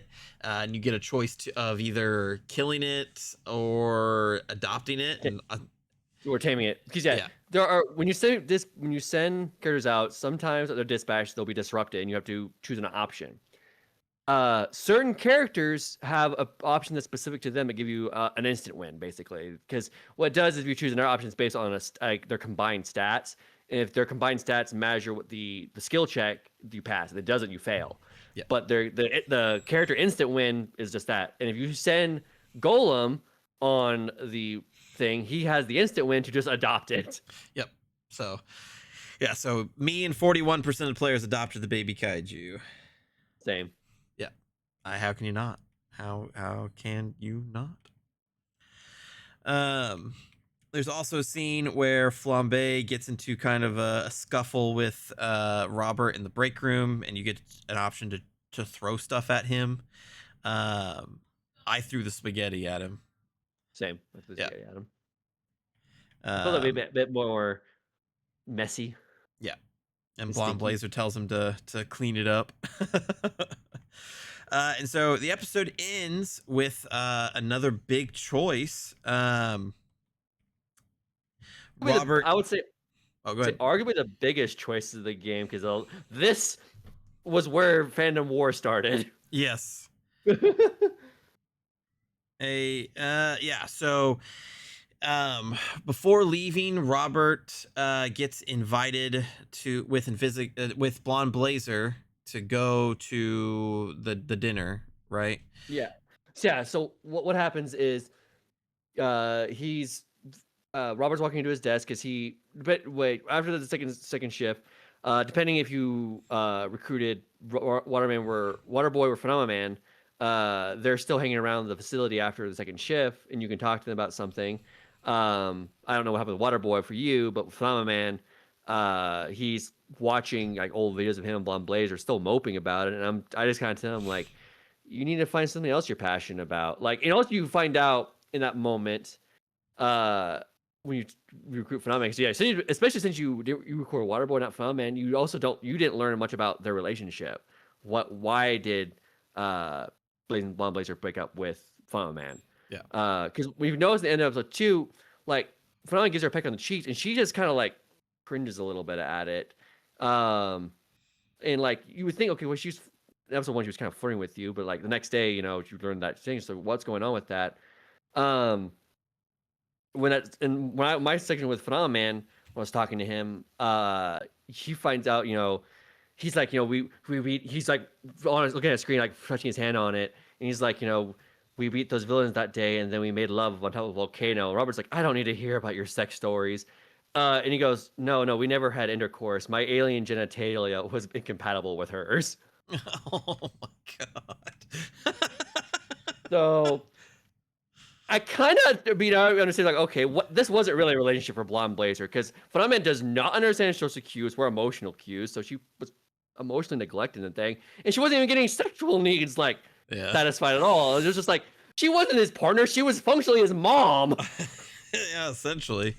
No, the conversation with Waterboy, Z Team obviously gives him a really hard time. So you encounter him in like the janitor's closet, and he's sitting in a bucket. And he basically says that he doesn't think that he's right for Z Team and stuff like that. And Robert just gives him a pet talk, saying like, "Hey, you belong here too. You're putting in the work. Things will get better. You just gotta keep trying." And Waterboy's like, "Okay." And so then you get to the end Yeah. scenes there. So after that, what do you choose? Robert then heads back to his desk to kind of clean up, and he gets a similar notification that got rid of episode 3, where Visible is out of what's I'm looking for, the coverage range. So he taps in to see where she's at, and she's at a movie theater, Yep. watching a movie. So he tries to go in his headset and is like, what you doing? Just have fun with her, and she's like, watching watching this movie. It was a rom com she was probably watching. He's like, I didn't peg you as a rom com fan, and she makes an inappropriate joke to that. Like, I'm the pegger, not the peggy. Yeah. But they start talking, and how she snuck in the movie theater so she can't get snacks and stuff like that. And you can see Robert kind of like, I want to see the movie. Like, maybe I should go, go with her, hang out with her a little bit, But right as you see him, the wheels turning his head, thinking about he's gonna go, join her, he gets a text from Blonde Blazer asking if he's still at the office and if she wants to have dinner with him. Well, he wants to, he wants to have dinner with her. And so then comes one of the toughest choices. I literally had to pause. I'm like, because at this point, like, Invisigal's like, been endeared to herself to me, like, I want to see her grow, but I'm like, I do like Blonde Blazer. Like, I do think she's a cool character. So I'm like, I want to know more about her. And I kind of paused, like, what the fuck do I do here? And this is where the fandom split in two. Yep. Because you're choosing between Blonde Blazer and Invisigal. And most of us chose Invisigal. So me and 62% went to the movie with Invisigal. Invisigal's talking to her mic, thinking that Robert's still at his desk. And Robert shows up with snacks for her, and they sit down and enjoy the movie. Mm-hmm. I wound up choosing Blonde Blazer. My logic was, I know, I mean, a lot of people did choose Invisigal because that sex scene that's open at the beginning of the episode. All I'm saying is I didn't get to see Blonde Blazer's tits. That's all I'm saying. Yeah. And you never It do. would have been a much harder choice. And you never do. And you never do. You never do. You never do. Although apparently the devs have said they cut more sex scenes from the games, and I'm like, what the fuck? But I went with a more, I guess you could say, mature way of doing it, where I'm like, Hey man. okay, Hey, fuck you. My choice is based on science. Okay. Science, okay. Because I thought, what's better for Robert? Like, where's his head at? Who would be healthy for him? Like, Blonde Blazer is not Blonde Blazer. Invisigal is growing as a person, but like I feel like there's a lot of mentor-mentee thing going on here, and like either way, whatever relationship you choose is a walking HR violation because you're either the boss and Invisigal's your subordinate, or you're the subordinate to Blonde Blazer's being the boss. Yeah, no matter what. Yeah. No matter what, you're filling out papers in the HR office. Yeah. But I'm like, okay, Invisigal's still learning. Like, Blonde Blazer to me at that moment seemed like she had a better head on her shoulders. So like, also Blonde Blazer, like, while she is your boss, you're not with each other like all the time. Like, you have meetings every once in a while, but that's about it. Whereas Robert and Invisigal are constantly, on the line with each other. He's managing the team directly. So I felt like that would kind of harm the team a little bit. And I feel like I would rather have Invisigal not, like, if something went wrong with the Robert and Invisigal relationship, I feel like Invisigal would backslide and not be staying on her own 2 feet. Whereas where Blonde Blazer was, I just felt like if it didn't work with you, she would be able to just move on pretty quickly. Be okay. She'd be hurt, but there. So like that's the more mature route, and that's kind of what I would want. So I went like, I'm gonna go with Blonde Blazer, and I'm actually really happy I did, because I was learning about her. I did kind of see like I relate to what her issues and what things she deals with, because you learn another thing about kind of why she broke up with man when you choose that path. You didn't learn this till episode 8, because but if you choose episode 4, you learn who Blonde Blazer's real identity is. Her necklace is what gives her power. She's like Robert and doesn't actually have powers. So Robert comes into the little patio and is kind of flirting with her a little bit, and she's like, "This isn't what I look like." And Robert's like, "I don't know what you mean." I'm thinking like this is like a Shrek thing where she's really like an ogre or something. She takes out the necklace, has like this magical girl transformation, and she's 2 inches shorter and a brunette instead of a blonde. Unless like the Blonde Blazer form is a bit built in the arms muscular, whereas she's a normal thinner arms like that. So less bulky, but like that's it. Other than that, it's normal. It's like Robert's just like, are you joking? This is it? Like, are you joking? And she's like thinking like disappointed. Like, oh, you're disappointed. Like, no, like it's just barely any difference here. And then you have an option you can kiss her. You can ask, why do you care what I think? I actually went with why do you care what I think? I wish I actually just kissed her instead. And my second playthrough, that's what I decided to do because I wanted to see that. Because there was some cleanness like afterwards. People said they were a bit more affectionate to each other after that. I'm like, oh, I wish I would have done that. So my second playthrough, I'm more like doing more of a hindsight playthrough where I'm like, I'm keeping the things I want, like changing more minor decisions than the major decisions. Yeah. I'll do an era playthrough where I'm gonna start changing wild ass thing. I'll get Waterboy. I'll do Invisigal romance, stuff like that. But she introduced her real name as her real name is Mandy. And so to kind of start talking, and there's also a cute little scene because Waterboy's still at the studio. Apparently this happens either way. He's still at the facility, still working as the janitor, even if you chose him. Yep. And he's blocking on the window while they're outside trying to eat in the dinner. She's trying to tell me, oh, you can go home, and he's just like, like just like she's like, what do you think I'm saying? Like, and then she's really self-conscious about the way she looks because the Blonde Blazer is the superhero, the blonde, taller, more muscular woman, and that's not who Mandy really is. Yeah. And she asks, like, are you sure you don't miss the blonde? And Robert's just like, actually, I prefer brunettes, so this is great.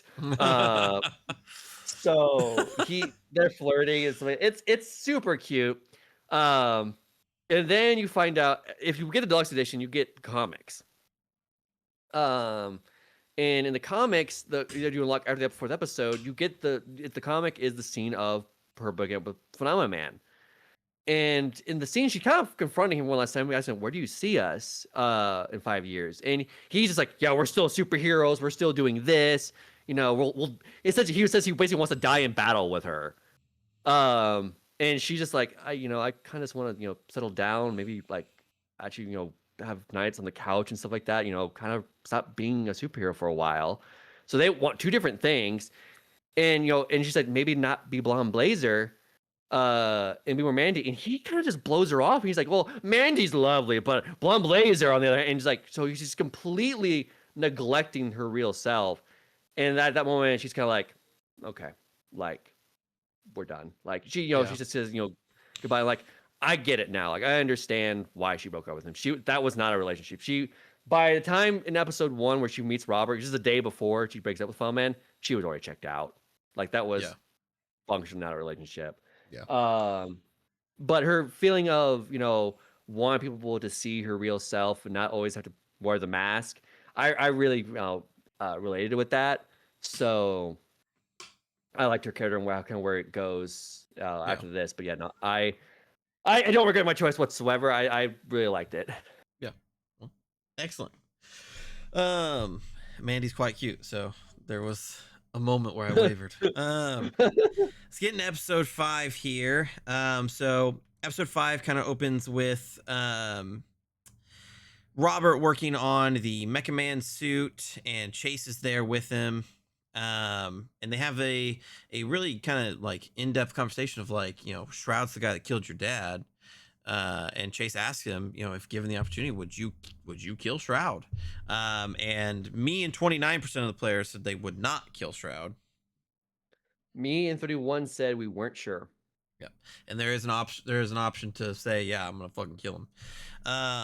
So I think that's just a great scene between a mentor and a mentee, kind of like discussing stuff. There's a great moment where Chase makes fun of Robert for having to have Royd go back through and do everything that he was doing to the suit again because Robert's not very good at it. Yeah.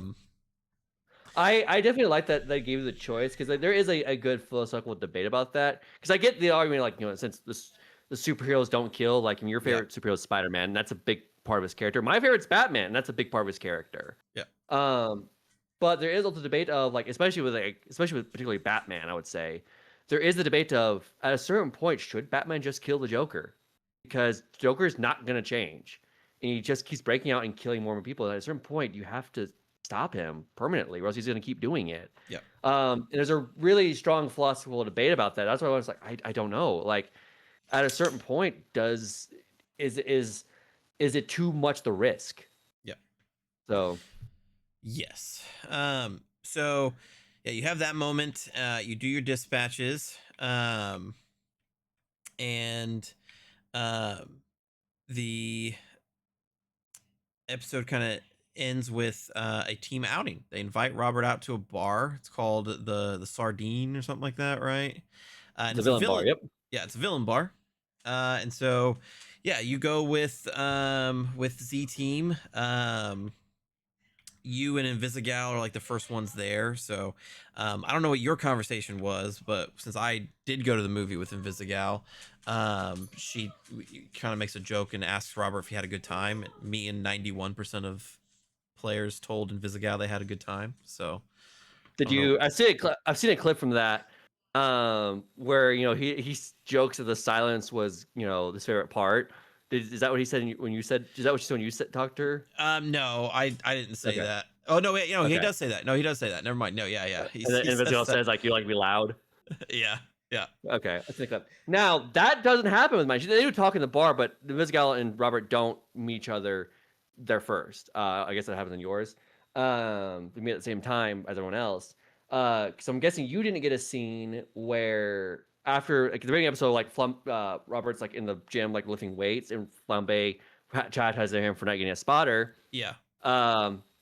there's a scene in the locker room after that where he's changing clothes and Blonde Blazer steps in. So I'm assuming this didn't happen then.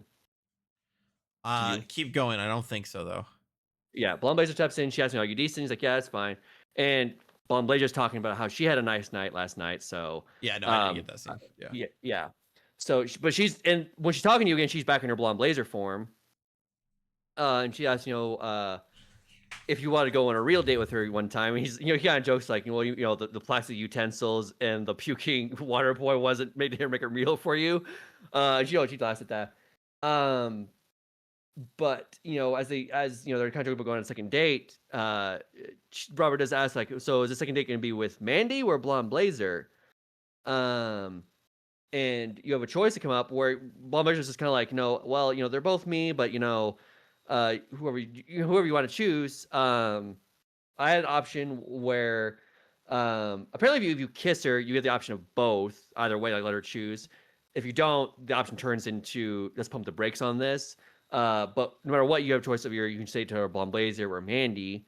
And I say, me and 62% of players chose to go on a second date with Mandy.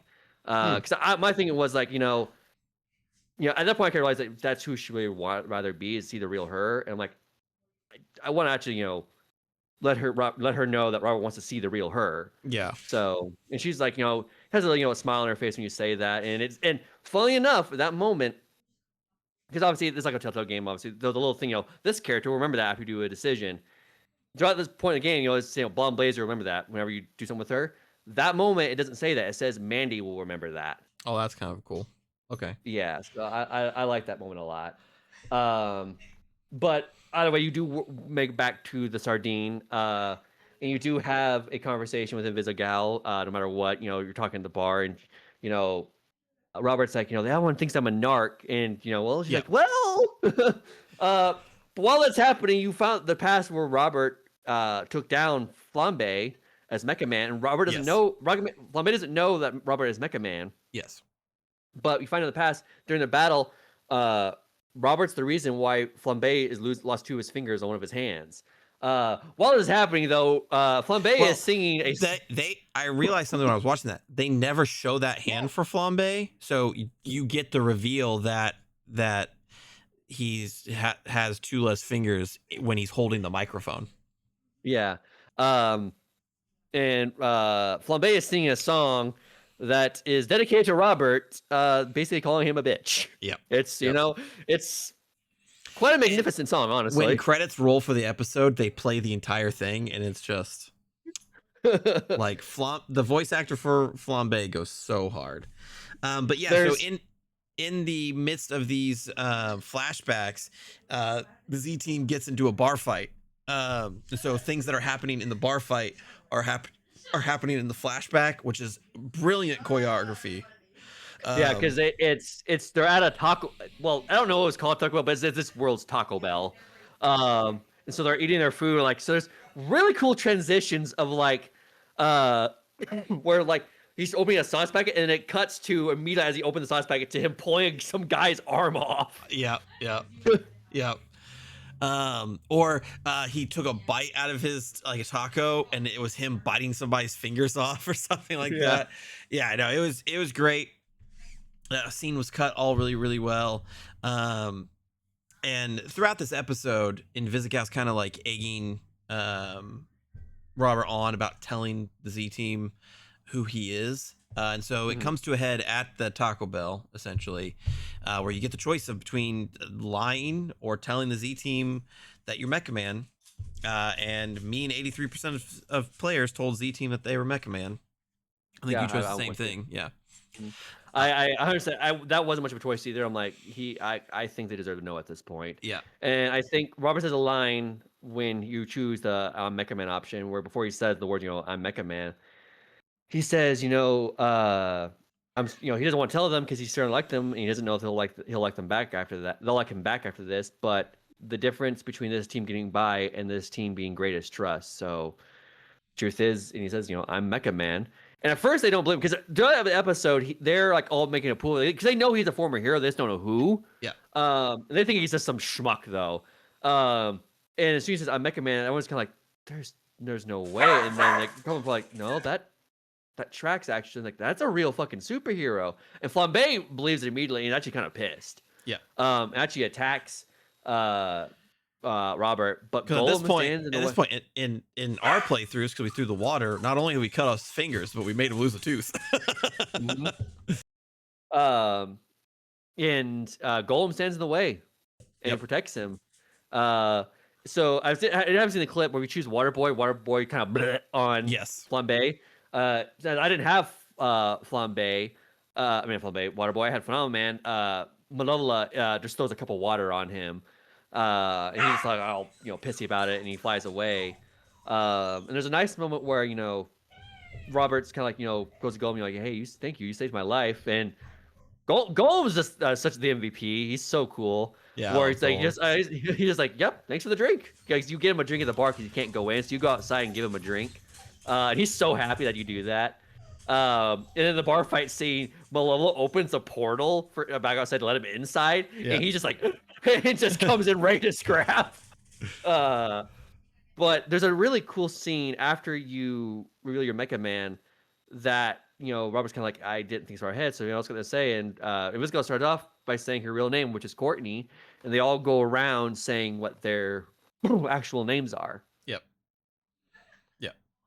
Really, really cool scene. Kind of the coming together moment for the team.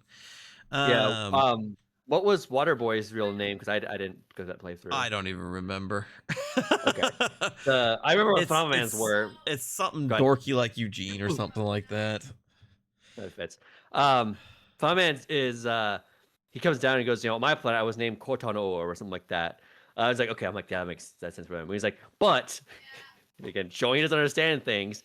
He goes, but when I first arrived on this planet, the ladies at the Nordstrom racks called me Dumpy for my large posterior, so you may call me either. What an idiot. It's so great. What an idiot. What an idiot. So I think it's best that we talk about the next 3 episodes kind of together because they all run like right into each other because this is the last 3 episodes with the climax of the whole game. Yeah, and we'll still stay in order-ish because Yeah. They still we're in context. But yeah, the final 3 episodes do feel like a cohesive arc. It's when they crack the whip and rev up and go. So episode 6, I believe this is the episode that starts with the test of the 19th prototype Astro Pulse, and all of Z Team sans Flambe are there to watch. They boot up the Mecha Man suit, and it seems like everything's good for a second. And then the fake Astral Pulse starts to malfunction, and the suit explodes, injuring Robert as well as Royd. And kind of ending the hopes of Mecha Man's revival kind of thing, because Royd basically says we cannot copy the Astral Pulse. This is the end. Like we can't do it. Robert's waking up in the hospital. Now that moment, Chase is confronting Robert about his possible feelings for Invisigal. Yeah. And now I'm not sure what you said. I said because he confronted me at that point I'm like, I'm committed to Bomb Blazer. I'm like, dog, what are you talking about? This is professional. Like I'm helping her, but I'm not like into her. I'm not sure what you said to him when he tried to confront you about that. I basically kind of said I'm just helping her be a better hero type thing. Because up to that point I had just gone and saw a movie with her. So it's kind of like nothing's really happened. I just went and saw a movie with her, whatever. Then when you get back, Blonde Blazer is filling in for you as a dispatcher, which is kind of funny. When you come back, they're all everyone's happy to see you. In my playthrough, because we're kind of together, she gives Robert a hug, but as soon as you take back over dispatching stuff, you find out Bob Blazer's not good at this. Yes. At dispatching. Because Clayface's like, I'm not a dispatcher or anything, but I don't think selling Malevola to sub at Sunday school was the move. Yeah. So you kind of jump into that dispatch halfway through and keep it moving. Um, you then um, have you then kind of get news that Yeah, so you go uh you Blumblade when Blumblade walks away from you after you go start dispatching, she says, it doesn't time for tonight, and you're kind of like, I'm thinking, we're supposed to have a date with her tonight or something like yeah, that, yeah, but she never explains anything, and probably because you just all the thing like you weren't dating her at all, so like, what's going on? yeah, Uh, you go back to your apartment, and Robert's getting drunk in his underwear because he's a little bit depressed about the suit. yeah, But I'm like, you know what? Maybe the Z team's more important than the suit is. Realizing a new purpose in life, basically. yeah, But then Medela and Vizigal walk in yep. with stuff, and they basically say they're ready to throw a party, and they bring him like his studio is very like, He has a lawn chair. That's all he has is a lawn chair.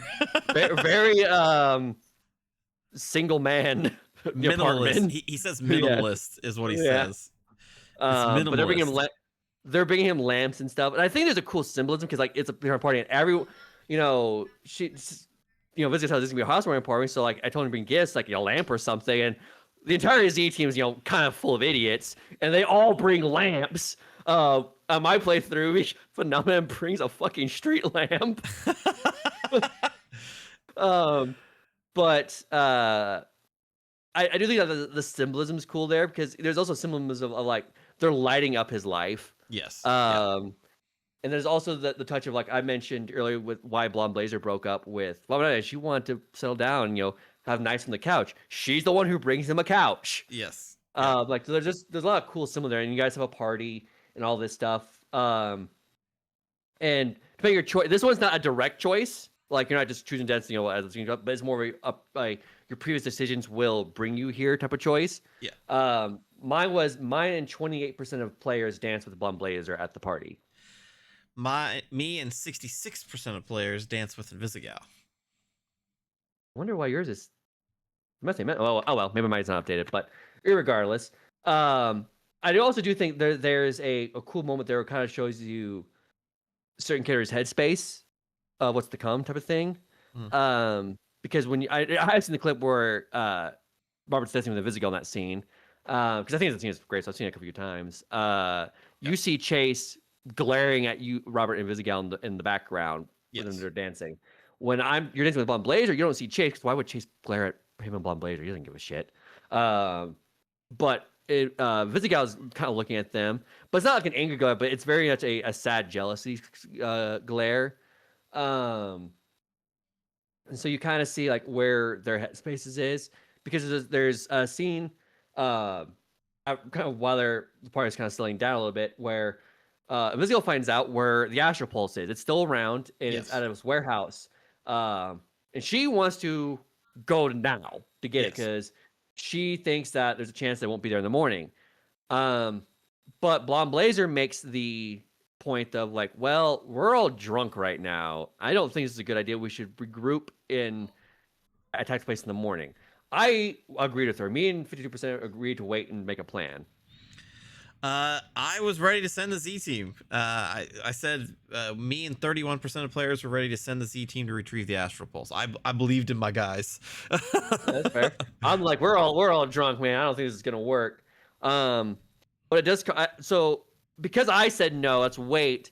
Me and Blonde Blazer are kind of an argument against Invisigal because the males are trying to argue against it. How's that breaking down since you agreed with the Invisigal instead? How'd that start? Everybody just kind of, so the Z team's ready to go, but Blonde Blazer kind of just doubles down with the help of Chase that we shouldn't go tonight. And then that ends up leading to a pretty big screaming match between Chase and Invisigal. Okay, so mine does too. But I don't really have the ability to put her foot down because Robert's backing her up and going like, "Let's wait." And then Chase has the, she said no, and starts insulting Invisigal to her face. And honestly, I understood his frustrations with Invisigal, because Invisigal does in frustrating things. He says some things where when the dialogue came up to, there's the everyone calm down option.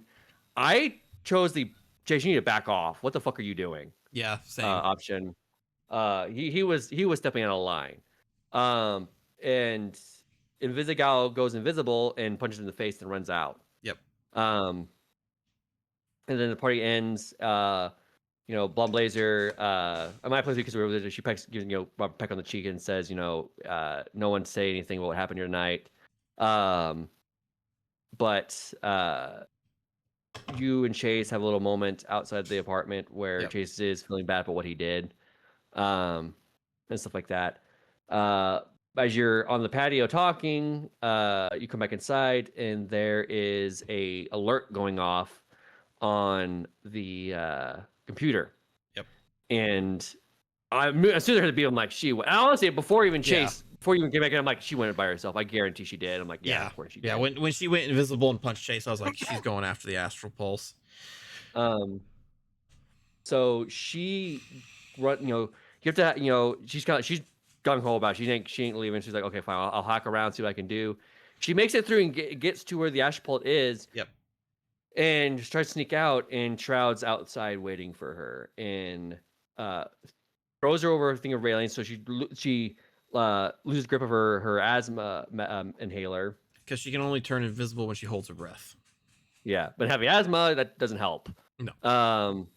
So Shroud's also throwing gas, so she really can't breathe, and she's reaching for an inhaler, and Shroud kicks it away from her. So Invisigal is losing consciousness. And Robert obviously is feeling beside himself because obviously no matter what you romance her or not, he cares about her. Mm-hmm. At the very least, as a friend, if not more. Yeah. And obviously he's not powerful, so he has no way of helping getting to her. Yeah. And then he's getting angry because he's feeling helpless. He looks down Beast now in his lap. And he's like, "What the fuck?" And Beast getting a derpy his face, like being a dog and all that stuff. And then a moment that's seared in my brain in gaming history now, where he just turns around and chases in his little running pose, and he's like, "Keep up." And I'm like, as soon as he says that, I say like, "No!" And Robert screams no too, because we all know what's happening in that moment. Yeah. Where he's because he said in episode 2 he's not using his powers, he doesn't want to age, and so we're like, how soon? How long till he can't use his power anymore? He just dies. And so he's running. And if you notice, one cool thing I think is a nice touch is when he's running to Invisigal, he's kind of shot of him like this. You see his face, and he starts to smile, and he's taking like weird turns. He's not going a direct path, because I firmly believe he thought this was he knew this was going to be his last run. Yeah, that he was going to die doing what he loved and saving people. Yep. And I think that's kind of awesome, because despite the fact that they went into an argument, he's still a hero today, and he's willing to sacrifice himself for a new generation of heroes. Yeah. And then the episode, I mean, the fact that we this episode, and that was the cliffhanger episode before we had to wait a week on to 7 and 8. We're like, what the fuck happened? Like, we see Chase drop off Invisigal like at this pier, and you see Chase look at the moon and he just collapsed, and Robert's like, oh my god, trying to get his, where's my fucking keys? Yeah. And you see Invisigal on the monitor beginning to cry, please Chase, don't do this, and she's kind of losing it. I'm like that, and then the episode just ends, and it's not even playing music anymore. Yeah, just cuts to black and no music. Yeah, no. When Chase is in his running pose, I went no, and then he said keep up, and I was like no, and then he zooms out, and I'm like no. Oh my god, it just absolutely brilliant. Yeah, I also noticed the smile and the taking weird turns and not going directly there. Like I 100% Chase thought it was his last run, and oh Jesus Christ, what a cliffhanger to go out on. Like, oh my god, just wild. Just wild. And what a absolutely cool moment for Chase to display his heroism, because again we haven't seen it because he was not using his powers. So to see him kind of like in his prime for a minute, just even a brief moment, was really, really cool. So going into episode 7, Episode 7 starts with a flashback of younger Robert being babysat by younger Chase. Chase is probably like 17, 18 years old, and Robert's probably like 10, 11. And Chase is giving him a hard time about Robert's dad always being gone, being Mecha Man. And Chase, Robert's dad gave him $100 to watch Robert, and so Chase takes a run to the convenience store, and you get a choice between like beer or Twinkies. And so I chose the Twinkies. I mean, So did I. 63% chose the Twinkies because Yeah. Robert's shown in multiple scenes eating Twinkies. So Yeah, and like I don't feel like Robert was the type of, he doesn't feel like the type of even when he was little, the type of kid like, yeah, give me that alcohol and cigarette. Like, no, I think he was a kid who wanted Twinkies. yeah, and so Chase walks up to the door, opens the door, and tells Robert to keep up, and zooms off. And I was like, "Oh no, no, not again!" And so yeah, Chase brings Robert the Twinkies, kind of makes fun of him for being a crybaby, and then we flash back to right after episode 6. Chase is on a ventilator, and Robert is absolutely beside himself. Blaming himself. Maybe if he didn't make Chase run to the convenience store one more time, he'd be in a better spot. And Blonde Blazer comes and comforts him. I don't know if that comfort is any different since you were romancing her, but she basically told me that Chase wouldn't want this, and Chase would want you to keep doing good. Gives me $5 and lets me get whatever I want from the vending machine, while also telling me like something has to be done about Invisigal. Yeah, yeah, she does the thing, maybe consider cutting her because she brings up like we've cut for far less. Yeah. Yeah, and she kind of does, she when she gives um the money to Robert. I don't know, does she like do anything with your like she kind of like gives him money and then kind of holds his hand while she gives him the money. Yeah, she holds his hands closed with the money in it. Okay, and then she kind of like puts her head against the his hand. I'm assuming she doesn't do it for you. Say what? She kind of puts her head against their hands being together. Yeah, she didn't do that with mine. Yeah, Just she kind of just cups his hands and then gets up and goes. yeah. No, I don't. Again, no. I don't know if she says to you, but she says to me at least, where she says Chase would be proud of the man you become. Yeah, she says that still. Okay, I wasn't sure that was a romance line or not. But yeah, and that's kind of to leave, and then you head back to the dispatch facility where the Z team is in a board meeting without you. Not because I think they were not trying to cut you out of anything, but just because they probably couldn't find you and you were busy. They were having a vote to cut Invisigal, and they made the point of like we cut Coop for less and what kind of thing. I wasn't thinking, Blumberg brought it up, but even if Blumberg first brought it up to me, and I'm like, yeah, I mean, I even said when Blumberg brought it up, I'm like, yeah, Invisigal fucked up here, Yeah, like royally. But even then, I was like, Blumberg's like, I'll leave the decision to you. And I'm like, I probably wasn't going to cut her at that point because I'm like, I think Blumberg was been okay with it. But then the rest of the team, like, it was a vote of like 4-2, I think. Cause in my playthrough, at least, I don't know about Waterboy, but Phenomenon abstains from the vote because he says, when I quote, I am neither, I'm not human, nor am I a reformed villain, and nor am I particularly interested in this conversation. That he only came in because he thought they were playing Magic the Gathering tonight, and he's hoping that they still may.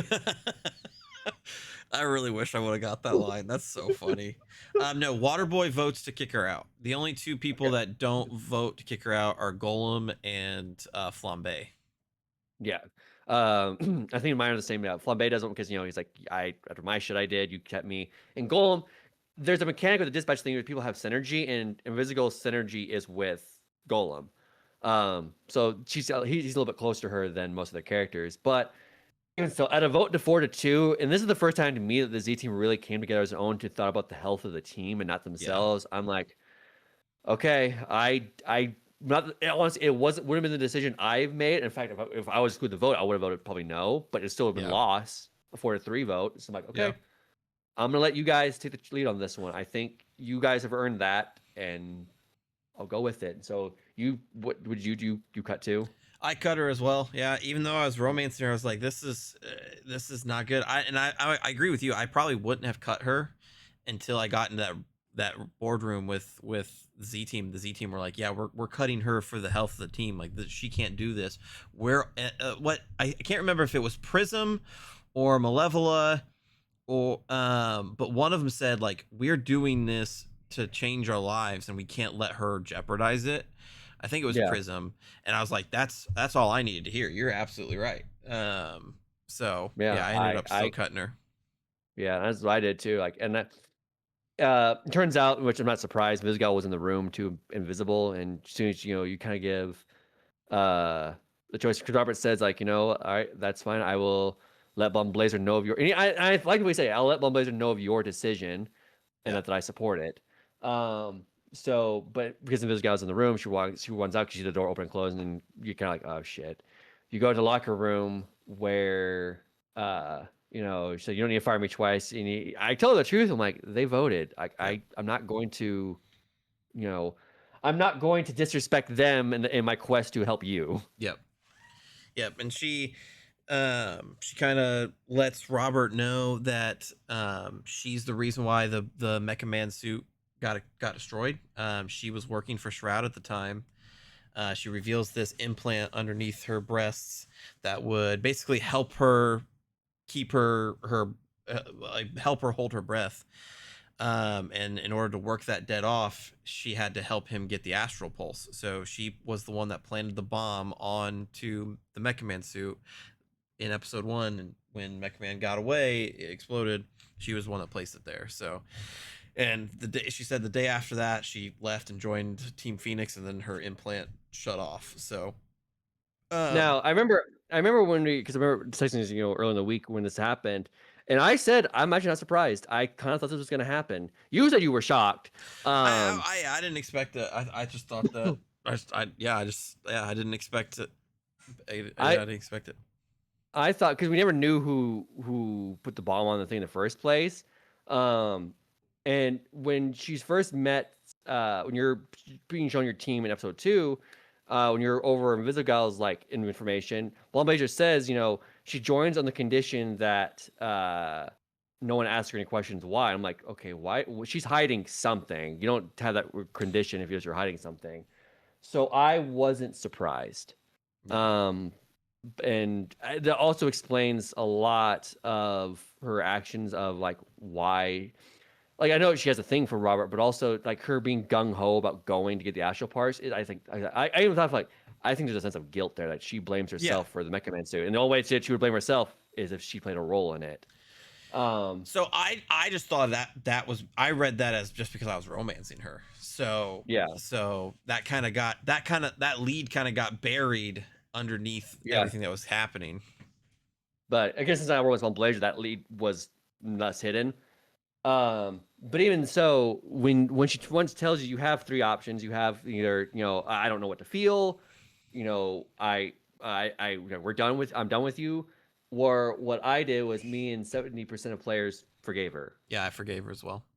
Yeah, and I like what Robert says in that moment when you forgive her. And he just kind of says, I forgive you. And she's like, you just can't do it. And he's like, okay, but I did. And he's like, in the past, you were a villain doing villain shit. Not surprised. Like, yeah, I'm not surprised but you're not that now. You're trying to be better. Yep. So, okay. Yep. End of story. She, in my playthrough, she kisses me. Yeah, I'm assuming. Does it? Because she says mine has a bit of a double entendre when she said to me because she says to me like I just wish that you look at me like you looked at Blonde Blazer because she knows you're in a relationship. She still says that to me too. Yeah, which I mean, there's a double meaning there because obviously in your playthrough you're not romancing Blonde Blazer, so you're looking at Vizgal as a partner, but you still look at Blonde Blazer as a hero. Yeah, and she's still not getting that. Since I wasn't even looking at her as a partner. Like, so it's a double meaning. Like, I don't look at her as a romantic partner. I don't look at her as a hero like I do Blonde Blazer. She just feels extra bad. Yeah. But yeah, she kisses me too. Now, in your playthrough, does the lean out lean option appear? Yep. Okay. Yep. I figured it would have had to. Well, I don't know because my appears, and I choose me and 19% of players leaned out. Yeah. Me and 79% of players leaned in. Yeah. So I guess the third option is just letting it time out, I guess. I don't know. Maybe it's just or maybe I have in mind updated. I don't really know. But I don't know. But I mean, obviously, I was gonna because my path was set. I was in Romance Blonde Blaze, and I'm like, I'm not going to, you know, reciprocate this. I mean, I thought in that moment, I'm like, I was kind of like, come on, Vizigal, like, come on, like that's like I understand, like, but I forgave you, and you're still doing this type of shit. Like, come on, don't make the decision to cut you, feel more right. In my playthrough, that was a shitty thing for her to do. In your playthrough, I understand why she did. It was kind of a goodbye kiss. Yeah. And I get the apparently now I did find out there's a path to romance them both, and to do that you have to go to dinner with Blonde Blazer and then lean into that kiss. And I'm like, but I'm not a dick, so I like no, that's not cool, dude. And there's kind of a Vizigal, like Robert kind of looks away from her when you lean out and kind of push her away, and Vizigal, looks kind of like I fucked up again type of look on her face. But I'm assuming I don't know what happens with your lean in. Yeah, it's like a really good kiss, and then she goes invisible and just leaves. So Okay. yeah. Okay. And Robert's kind of just like sitting there going, oh, shit. Yeah. And so after that extremely heavy day of Chase on his deathbed, losing in Vizigal, Robert weirdly goes to the Sardine again, which I thought was a really weird decision because it's a fucking villain bar. Yeah. That was odd, but probably because he was also very pissed about everything. So he wanted to be in a place that, is full of pissed people. Yeah. And on the TV, there is well, actually, on his way there was one decision that's not listed on this, which I'm kind of like, it's weird it's not listed. Where Blonde Blazer's texting you on the ride and asking you, the media wants to report, do we, throw Vizigal on the bus and tell the truth, or do we just focus the story on Trackstar being a hero? And I tell Blonde Blazer to just, talk about Trackstar. Yeah, that's what I did too.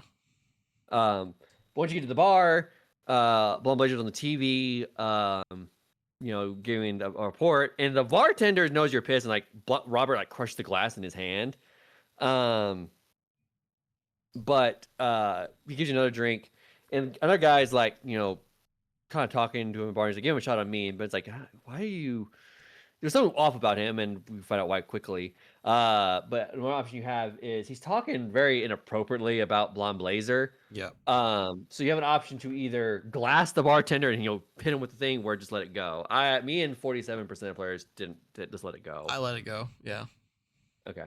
But the let it go didn't last for long, because then the bartender just gets shot right before your eyes by the man who was crossing the bar. It turns out the man who crossed the bar was Shroud.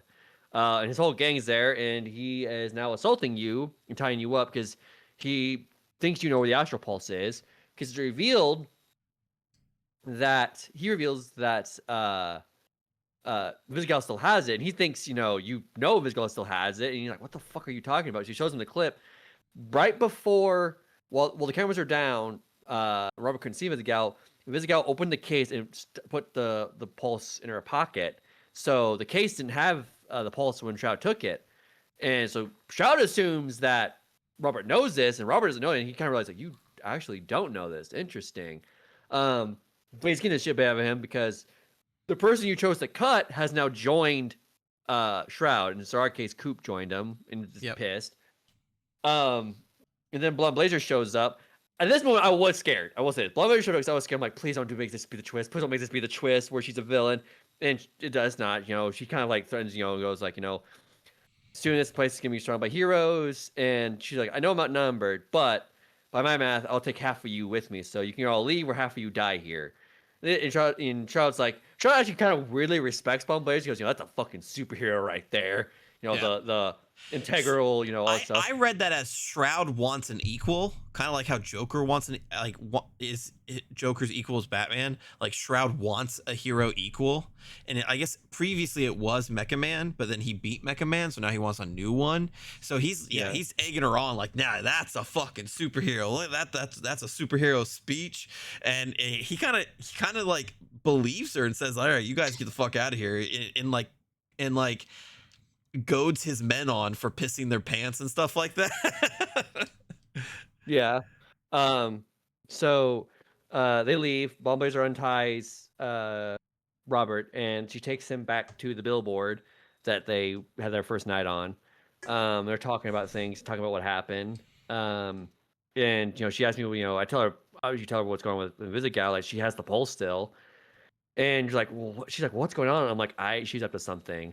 And Bomb Blazer, asked like, well, what's the angle here? I'm like, I don't know. Like she's clearly still has the pulse. She's up to something, but what she's up to, I have no fucking clue. Like, I can't say I don't trust her, because if I really didn't trust her, then Charlotte would have already had the pulse. But if I could trust her 100%, then I would have already had the pulse. So she's playing some sort of game here. While you're talking, cars start blowing up and there's an explosion happening in LA, and Shroud and his gang, the Red Wing, are launching a full-scale attack on the city of LA. Yep. So Robert's kind of like, oh shit, they're all running, and Blackberry wants to get into the fight, and he's like, no, don't leave me here. And so she takes him back to the facility, but that's where the episode ends, and we start the very long finale. The finale was actually like 2 hours. It was the longest episode by far. It was a long episode.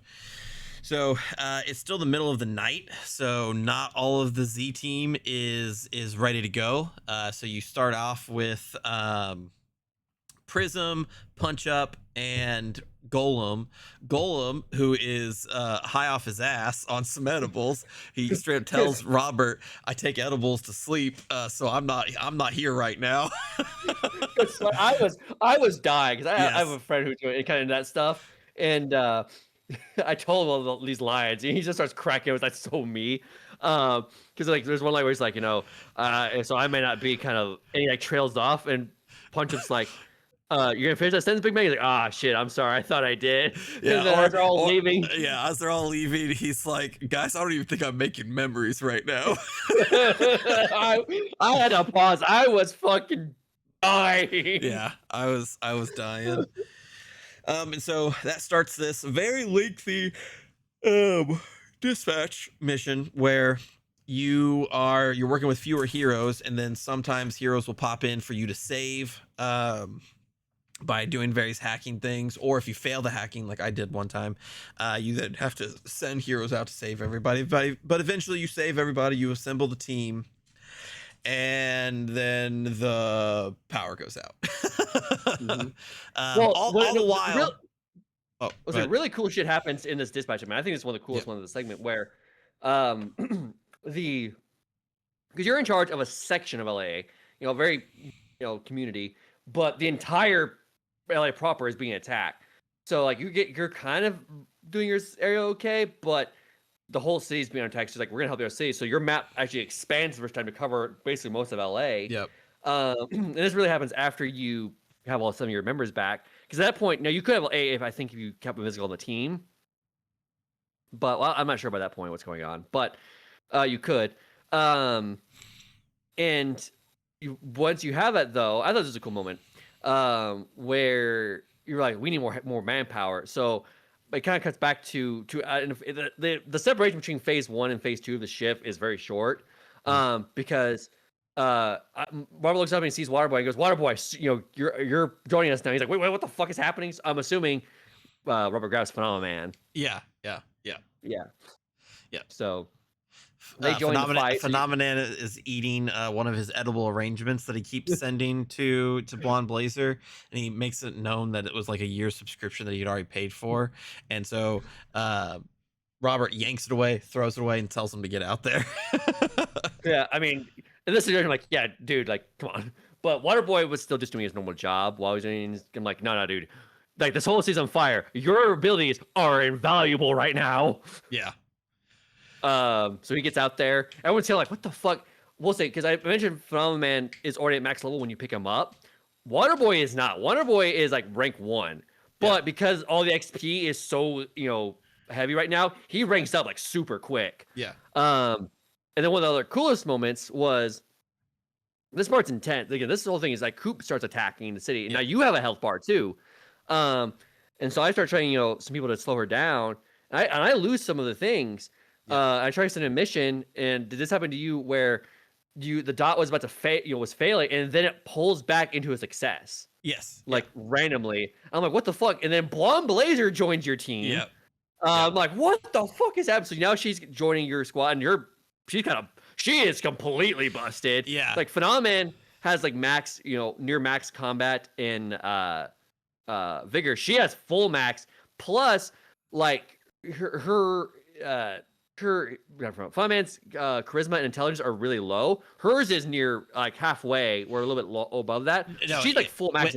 When I had her, she was full points in mobility, vigor, combat, and 1 or 2 points away from max in charisma and intelligence. So she would literally cover the entire thing.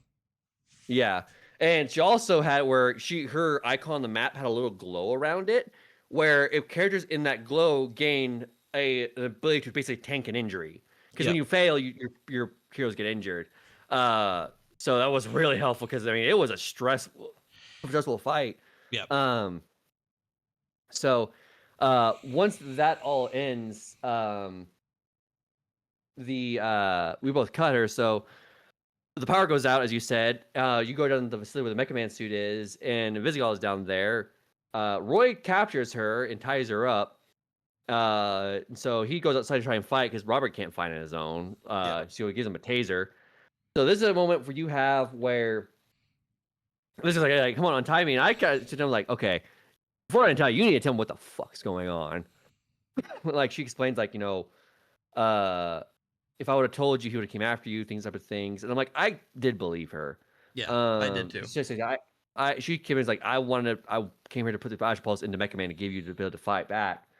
I believe her, so I'm assuming you did too. Where me and 88% of players trusted Invisigal and untied her. Yeah.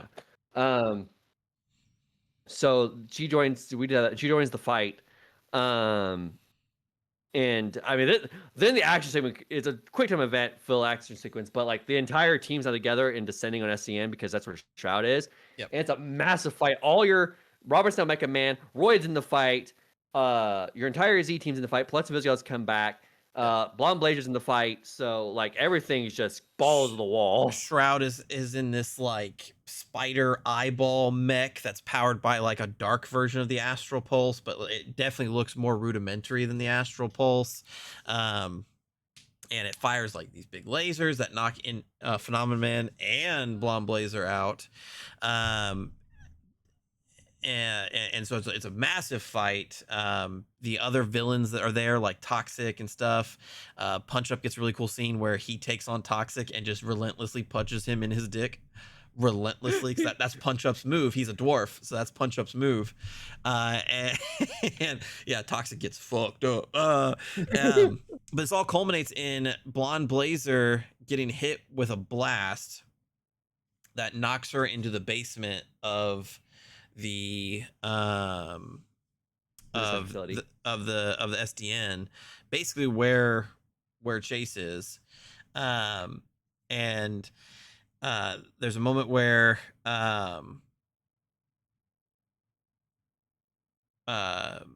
something, I can't remember, I think Robert's about to get attacked or something, and Chase comes and moves him with his super speed, and it's like, oh shit, no, you can't use your super speed.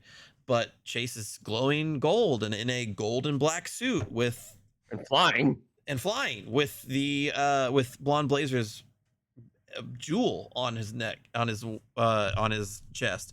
And that's when I got the reveal that not Invisigal, but Blonde Blazer is Mandy, and that suit came from the crystal, which I think way better reveal, because I was like, oh, there's so many emotions right there where I'm like, oh no, Chase is fucking actually dead now. Who's this chick? I mean, I still felt like, because I couldn't see it first, but as soon as he said, I'm like, what the shit? I liked my reveal too, because I mean, she says to me like, since you were because Shroud's also very annoying, the fact that like he is a like calculate. Like, he runs everything off predictions. So like he's like beating them because he's almost like Taskmaster in a way. Yeah. So she says like you were the only one I ever revealed my amulet to. So I figured he didn't know about it, and Shroud doesn't because so he's completely took him blindsided by it. And so they all attack and stuff like that, and because of that, it gives them the opening they need to finally start beating his ass. Yep. Um, They bring and down then they bring down the mech with the help of Yeah. a newly invigorated Trackstar. And the animations in this fight are so cool. Like, Mhm. I'm a sucker for fucking superhero team up moves. Like, that's what makes Avengers 1 so fucking good. And Z Team's got him in spades. Fucking Malevola throwing the sword to Invisigal to cut the robot arm off, or the strong arm's arm off. So fucking cool. Or when Prism puts like a mirror thing, like a light mirror in top Yeah. of the thing, and she's like, Blazer. So Blazer shoots it, and it turns her beam into like a rainbow, and just brick hits Shroud. Yeah. Oh, fuck yeah. So cool.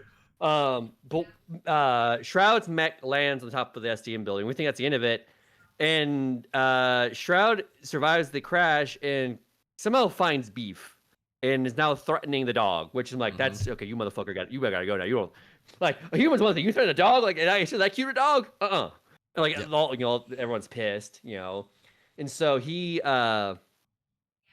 tells Robert to come up alone in his suit and to give him the pulse. So Robert comes up. He starts. Well, before the first suit off, winds Shroud down. says a really cool villainy thing. Like, he explains that he'd just kill Beef. He wouldn't drop him because Trackstar would just catch him. So he's like, Yeah. he straight up says, I'm straight up killing this dog. Yeah. And I was This like, motherfucker- that's a good point. I mean, good point. I mean, it shows how threatening he is because he knows his calculations. But I'm like, I also said, I'm like, you hurt that dog and you die. Yeah. Like, In that moment, Shroud reminded me a whole lot of Syndrome from The Incredibles. Like, somebody that's a villain but knows so much about heroes, because it seems like he kind of idolizes superheroes. well, because he also says in the fight, your dad promised me the pulse and then you betrayed me. So you find out, I think in the comic, I didn't really fully call it, but apparently, the what's his face, Shroud, I think, designed the mecha suit, but didn't design the pulse. His dad did, and his dad promised he would get his own pulse when he complete the mecha suit, and his dad kind of betrayed him. So Shroud takes revenge on him, becomes the villain. So when they exit, Shroud kind of goes on a little bit of a tangent, say, I gained this all out. And actually, it was a cool moment. I've seen this a couple of clips. There is a clip I've seen, because one of the options in the game is you can romance them both.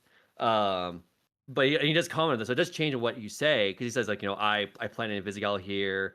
Yep. He says to me, like, I knew you'd fall in love with Blonde Blazer, who I prefer as a blonde, but to each their own. Yeah. So he knows, he knew all that. What did he say to you about Invisigal? He planted Invisigal here to earn our trust and everything like that. And so that's when the camera pans to her and she just goes invisible to set up what happens next. I thought she just went invisible because of like embarrassment, like, oh god, I can't be here now, but it sets up what happens next. But continue. Yeah. I did see a clip I thought was funny where if you choose to be an asshole and right wants them both, Shroud calls you out on that fact, like he predicted it, and he goes like, "You're the only man who would fall for Blonde Blazer and think you deserve more." I'm like, damn, like, honestly, if you do that, you do deserve the villain to call you out on your shit. Yeah. But when he said, Bob was like, I just want a fair exchange for the dog, and he's like, okay, that's fine, we can do that. I'm a man of my word, but don't give me the fake one, because Robert has the fake one in the prototype in his cockpit as well. I'm thinking like, I'm gonna just do the obvious trick before he says that, just give him the fake one. How is he gonna know? Yeah. And so the game knows you think this too, because there's a very small scene of Robert looking at the fake one. So you're like, yeah, we just give him the fake one. He's gonna put it in this thing and then he's gonna explode. We win. And then he says that, and I'm like, fuck. But the game has an option where, He's like, he's also going like, I game theory this out, and I think he's gonna read a body language, so he knows like, he game theored out like you give him the fake one, you gave him the real one. So there's a third option though that I was intrigued by. It's like give him both. So me and 55% of players deceive Shroud by giving him both. I don't know what you decided at that moment. As I gave him the real Astral Pulse. Me and 13% of players gave him the real Astral Pulse because I just wanted to say I wanted to save Beef, and I didn't realize that giving him both would confuse him. So and he knew about the fake one, so I was like, I'll just give him the real one. We'll save Beef. Heroes always win. We'll figure it out. So I gave him both. I kind of was thinking like, would it be kind of funny? But like, I mean, if I give him both, like, he has the real one, so give me the dog back. And like, the reaction's hilarious. He drops both of them in his hand, and I get the dog, and he's like kind of looks at his hand like, he literally just literally the most like he's talking like very menacing like this the whole time. And as soon as he's like, what the fuck is this, Robert? Like he's actually like crashing the fuck out, like I'm like, hey, you said you want the Edge Pulse, so I gave it to you along with the prototype. And he's like, but like they look fucking identical, Robert. He's like, see, you mapped up all our moves, and like you knew what we're gonna do before we do it. So I figured the only way to beat you is to not know what I'm doing. And so, like, all his goons are like, just do this, and like he's crashing the fuck out. He literally like yells to his goons, like, shut the like he is losing it. And I think it's because this man, he lives his life on predictions. And I destroyed that because now I just put him in a 50-50. He can't tell the difference of what the two are. So he has no way of predicting. It's a coin flip. And Robert kind of during his face like, your entire fate now rests on you making a decision for yourself finally. And so he's kind of crashing out, but decides to fuck it, and takes one of them out and put one of them in his head, and he puts in the wrong one. Wow. Okay. Okay. And he makes him like, I feel power. Also, he's like, ugh, and he gets mad. And now this is interesting one. He gets mad and he pulls out his gun. Yep. In this moment, there is a possibility that this next moment is your decisions prior to this moment will affect what happens. Well, here, let me talk about my what happens when I give him the real one first before we get into that. So you give him the real one and he slots it in, and he gets like this like red aura around him, and then all of his goons get the same red aura because of their implants and stuff that he's given them. And basically like he like goes Super Saiyan or something like that, basically. And then he still pulls the gun on Robert and says, I have to take you out now, because if I do not take you out, you are the one future where I don't win. And so he like resolves himself to shoot Robert. Yeah, mine is that same red power thing goes to all the other goons. But then as power up, he's like, wait. He starts throwing up, and the rest of the goons start puking too. So all the dudes like, damn, that's nasty. And he's like, he's mad at me for making him choose the fake one. But like, I didn't make you choose nothing. But he pulls the gun on me. So what does Invisigal do on your thing? So I romanced Invisigal. So Invisigal, as the bullet is fired, Invisigal is invisible and up there, and so she takes the bullet to the shoulder. And so what I see is the bullet flies, I see a blood splatter, and then the bullet doesn't hit Robert. And then Invisigal like pulls herself out of invisibility. Yeah, I had the same moment. Because I saw was if in that moment, that moment is the choice of where is it? Blah blah blah blah blah. The embrace villainy one, or embrace heroism. You and 70% support Invisigal, leading her embrace heroism or villainy. So because I read it in that moment, if you neglected her and she chooses villainy, she doesn't take the bullet for you. She instead before like she had shot the gun point at you, and Invisigal pops up next to him, and he starts talking to her, and like, good job, my minion or whatever like that, and he's about kind of wanting to start, and Invisigal turns around and stabs him in the neck, and he's like, "What the fuck?" You know, she's like this. So there's an option on the next thing, where you don't get to choose what you do with Shroud, because Invisigal takes it from you, because she kills him outright. So you don't have a choice to say, because that decision where you talk to Chase, like, are you gonna kill him? Does come back, you actually make the choice to kill him or spare him. Yeah. You don't get the choice if Invisigal chooses Valiantly. She makes a choice for you. So because of that, we both had a choice to spare or kill Shroud. Me and 30% of players exacted vengeance and killed him. So I did not. I spared him. When Invisigal takes the bullet for you, Robert rushes Shroud and beats Yeah. him to a bloody pulp. And you get the moment of either sparing him or taking him out in that final blow. And I chose to spare him. What was your percentage that then?